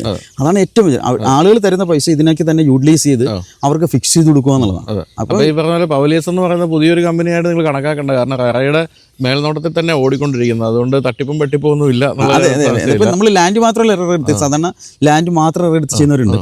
പക്ഷെ നമ്മൾ വില്ല കംപ്ലീറ്റ് വില്ലയും ഇതിൻ്റെ സ്പെക്ക് ഉൾപ്പെടെ റെറയിൽ അപ്രൂവ്ഡ് ആണ്. അപ്പോൾ നമ്മൾ ഓരോ സ്പെക്കും ഇത് ഞാൻ പറയട്ടെ, ഞാൻ ഈ പ്രോജക്റ്റിലേക്ക് കസ്റ്റമേഴ്സ് വരുമ്പോണ്ടല്ലോ, ഒരു സീരിയസ് കസ്റ്റമേഴ്സ് വരുമ്പോൾ ആ കസ്റ്റമേഴ്സിന് കംപ്ലീറ്റ് നോളജ് കൊടുക്കുക. ഇപ്പോൾ ഒരു ഫസ്റ്റ് കസ്റ്റമർ അല്ല, സീരിയസ് കസ്റ്റമർ വരുമ്പോൾ ഞാനൊരു 100-120 പേജുള്ള ഇതിൻ്റെ പ്രോഡക്റ്റ് സ്പെസിഫിക്കേഷൻ കൊടുക്കാറുണ്ട്. ആ പ്രോഡക്റ്റ് സ്പെസിഫിക്കേഷനകത്ത് കംപ്ലീറ്റ് സാധനമുണ്ട്. അതായത് ഓരോ ഈവൻ ബാത്റൂമിൽ വരുന്ന ഒരു ക്ലോസറ്റിൻ്റെ മോഡൽ, വാഷ് ബേസിൻ്റെ മോഡൽ, അങ്ങനെ മോഡൽ നമ്പർ ഉൾപ്പെടെ ഞങ്ങൾ സെലക്ട് ചെയ്ത് ഫിക്സ് ചെയ്ത് 100-120 പേപ്പർ കൊടുത്തിട്ടുണ്ട്. അതിൻ്റെ ഫൂട്ടിങ് എത്രയാണ്, എത്ര ഫൂട്ടിങ് എടുക്കാറുണ്ട്, എത്ര കോളം വരും, എത്ര ബീം വരും, അതിൻ്റെ ലെന്ത് ബ്രെഡ്ത്ത് എത്രയാണ്, അതിൻ്റെ മിക്സിങ് എത്രയാണ് എന്ന് വേണ്ട എല്ലാ സകലമാനതും ചേർത്ത് ഒരു 100-120 പേപ്പറിൻ്റെ ഡോക്യുമെന്റ് ഒരു ബിൽഡേഴ്സും കൊടുക്കുമെന്ന് എനിക്ക് തോന്നുന്നില്ല. മനസ്സിലല്ലേ? ഞാൻ ഇടയ്ക്ക് നമ്മുടെ ഒരു ഫേമസ് ബിൽഡർ അടുത്ത് ഞാൻ സംസാരിച്ചു, ഇത്രയും കൊടുക്കാറുണ്ടെന്ന് പറഞ്ഞു. അത് പ്രദീപിന് ഭയങ്കര ബുദ്ധിമുട്ടാവും കേട്ടോ എന്ന് പറഞ്ഞു എൻ്റെ അടുത്ത് കേട്ടോ. അപ്പോൾ ഞാൻ ചോദിച്ചാൽ അതെന്താണ്? അല്ല അത് തന്നെ കൊടുക്കണം. ഞാനപ്പോൾ എന്ത് ചെയ്തു, ഈ 46 വില്ലയുടെ ഒന്നിച്ച് പേയ്മെന്റ് അടിച്ച് ലോക്ക് ചെയ്തേക്കുക. അതായത് ഈ ബ്രാൻഡുമായിട്ട് നമ്മൾ കൊടുക്കുന്നത് ഗ്രോഹയും ടോട്ടോയുമാണ് കൊടുക്കുന്നത്. മേജർ ബ്രാൻഡ്സ് ആണ്. മാസ്റ്റർ ബെഡ്റൂം ടോട്ടയാണ് കൊടുക്കുന്നത്. ഞാൻ പറഞ്ഞല്ലോ റെയിൻ ഷവർ ഉൾപ്പെടെ നമ്മൾ കൊടുക്കുന്നുണ്ട്. പിന്നെ ബാക്കിയുള്ള ബെഡ്റൂം നമ്മൾ കൊടുക്കുന്നത് ഗ്രോഹയാണ്. ഈ 2 ബ്രാൻഡ്സ് സെറൂൺ ഉൾപ്പെടെ നമ്മൾ ഉപയോഗിച്ചു. അപ്പോൾ ഇതിന്റെ എല്ലാ മോഡലും ഫിക്സ് ചെയ്ത് നമ്മൾ ലോക്ക് ചെയ്ത് വെച്ചിരിക്കുകയാണ്. അതോടൊപ്പം തന്നില്ലെങ്കിൽ ആ ബുക്ക് എടുത്ത് കാണിച്ചാൽ ഇതൊക്കെയാണല്ലോ പറഞ്ഞു തന്നിരുന്നത്, നല്ല വന്നത് ചോദിക്കാൻ പറ്റും. ആ രീതിയിലാണ് നമ്മൾ അതിനകത്ത് എന്തൊക്കെ പ്രോഡക്റ്റ് കൊടുക്കുന്നു അത് സ്പെസിഫിക്കേഷൻ ഉൾപ്പെടെ ആ ഒരു ഷീറ്റ് നമ്മൾ അവർക്ക് കൈമാറും. ബുക്കിംഗ് എടുക്കുന്ന സമയത്ത് എല്ലാം കൈമാറും. അതോടൊപ്പം തന്നെ നമ്മൾ ഒരു മാസ്റ്റർ ബെഡ്റൂം നമ്മൾ വുഡൻ ഫ്ലോറിംഗ് ആണ് കംപ്ലീറ്റ് കൊടുക്കുന്നത്. അതെ അതെ. അപ്പോൾ ഡോർസ് അകത്ത് ഇന്ത്യൻ ഡോർസ് മൊത്തം ട്രീറ്റഡ് ഡോർസ് ആണ്. ട്രീറ്റഡ് ഡോർസ് കോസ്റ്റ്ലി ആണ്, കംപ്ലീറ്റ് കോസ്റ്റ്ലി ആണ്. പിന്നെ ട്രഡീഷണൽ ജനലൊക്കെ മാറ്റും. ട്രഡീഷണൽ ജനലിൻ്റെ ഒരു ഡബിളോ ത്രിബിളോ വരും. നമ്മളിപ്പോൾ മോഡേൺ ചെയ്യുന്ന glass complete full length glass ഒക്കെയാണ്. 3 നില സ്റ്റെയറിൻ്റെ അവിടെ 3 നില ഗ്ലാസ് ആണ്. കംപ്ലീറ്റ് കോൺക്രീറ്റ് സ്റ്റെയർ ഒന്നും അല്ല, ഏറ്റവും മോഡേൺ ആയിട്ടുള്ള സ്റ്റെയർ ആണ്. അപ്പോൾ അങ്ങനെ ഇതിൻ്റെ സ്ട്രക്ചറൽ കൺസ്ട്രക്ഷന് ഈ വില്ലയുടെ കൺസ്ട്രക്ഷന് ഒത്തിരി കോസ്റ്റ് നമ്മൾ ചിലവാക്കുന്നുണ്ട്. പിന്നെ മുകളിൽ നമ്മൾ ഗാർഡനൊക്കെ ഫിക്സ് ചെയ്യുന്നുണ്ട്. ലോഡിംഗ് ബെയറിംഗ് വെക്കാൻ വേണ്ടി വലിയ കമ്പിയാണ്, 16 mm കമ്പിയാണ് കംപ്ലീറ്റ് യൂസ് ചെയ്യുന്നത് ലോഡ് ബെയറിങ്ങിന് വേണ്ടി. കാരണം അവിടെ റൂഫ് ടോപ്പ് ഗാർഡനൊക്കെ ഇപ്പോൾ പുതിയൊരു കോൺസെപ്റ്റ് അങ്ങനെയാണ്. പുതിയൊരു കോൺസെപ്റ്റ് അങ്ങനെയാണ്, റൂഫ് ടോപ്പ് കംപ്ലീറ്റ് വിനിയോഗിക്കുന്ന ഒരു രീതിയിലാണ്. അതുപോലെ പാർക്കിംഗ് എത്ര വണ്ടികൾക്ക്? രണ്ട് കാർ പാർക്കിംഗ് മിനിമം ഫിക്സ് ചെയ്യുന്ന രീതിയിൽ നമ്മളെല്ലാം ഫിക്സ് ചെയ്തിരിക്കുന്നത്. കൂടാതെ കോമൺ പാർക്കിംഗ് വേറെ കോമൺ ഏരിയസിൽ നമ്മൾ ഈ ടർഫിൻ്റെ അവിടെ ഒരു പാർക്കിംഗ് നമ്മൾ ഫിക്സ് ചെയ്തിട്ടുണ്ട്. അപ്പോൾ എനിക്ക് നമ്മൾ ഏകദേശം എല്ലാം പറഞ്ഞു കഴിഞ്ഞു എന്നാണ് അല്ലേ? അതെ അതെ അതെ. ഇനിയിപ്പോൾ ഈ പറഞ്ഞ പോലെ ചെയ്യേണ്ടത് നിങ്ങളിവിടെ സ്ഥലം കാണുക എന്നുള്ളതാണ്. ഇപ്പം നമ്മൾ പറയുന്നതിന് അപ്പുറത്തേക്ക് കാര്യങ്ങൾ കണ്ട് മനസ്സിലാക്കാൻ വേണ്ടി ഇവിടെ വരിക, അപ്പോൾ ഞാൻ നമ്പറും കാര്യങ്ങളൊക്കെ കൊടുക്കുന്നുണ്ട്, വിളിച്ച് ചോദിച്ചിട്ട് നേരെ വരിക, എല്ലാം കണ്ട് മനസ്സിലാക്കി. നേരത്തെ പറഞ്ഞ ഈ ബുക്കൊക്കെ നോക്കണം കേട്ടോ. അതെ നമ്മുടെ പ്രോജക്റ്റിനകത്ത് നമ്മൾ ബ്രൗഷർ കൂടാതെ ഇതിൻ്റെ കംപ്ലീറ്റ് കൺസ്ട്രക്ഷൻ ചെയ്യുന്ന വീഡിയോസ്, അതുകൂടാതെ നമ്മൾ ഇതിൻ്റെ ROI ചാർട്ടുകൾ, എന്തൊക്കെ ഇവിടെ വരാൻ പോകുന്ന മാറ്റങ്ങൾ, ഇതിൻ്റെ ഈ ലാൻഡുമായിട്ട് ബന്ധപ്പെട്ട നോളജുകൾ, നിയറസ്റ്റ് പ്ലേസുകൾ, കംപ്ലീറ്റ് സാധനം നമ്മൾ ചിലവാക്കുന്നുണ്ട്.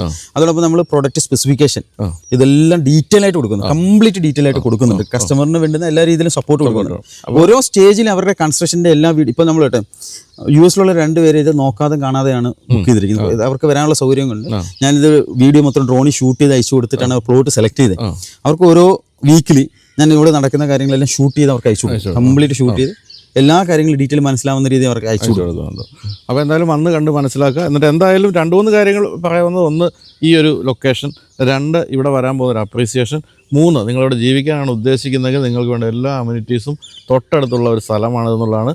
IT പ്രൊഫഷണൽസ് ആണെങ്കിൽ നിങ്ങൾക്ക് ജീവിതകാലം മുഴുവൻ സുഖമായിട്ട് ഓഫീസിൽ നടന്നു പോയി വന്ന് ജീവിക്കാൻ സാധിക്കും. അങ്ങനെ പല പോസിറ്റിവിറ്റികളും ഞാനിവിടെ കാണുന്നുണ്ട്. അതെല്ലാം നിങ്ങൾക്കും തോന്നുന്നുണ്ടെന്നുള്ളത് തീർച്ചയായിട്ടും വന്ന് കണ്ട് തന്നെ മനസ്സിലാക്കുക. അപ്പോൾ പ്രദീപ് ഏർപ്പെടുത്തുന്നവർ നിങ്ങളെ എല്ലാം കാണിച്ച് മനസ്സിലാക്കുന്നതായിരിക്കും.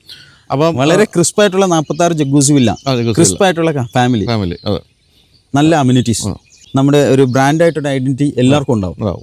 തീർച്ചയായിട്ടും. അപ്പം വളരെ സന്തോഷം. അർബൻ മില്ലോവിന് എല്ലാവിധ ആശംസകളും നേരുന്നു. Thank you.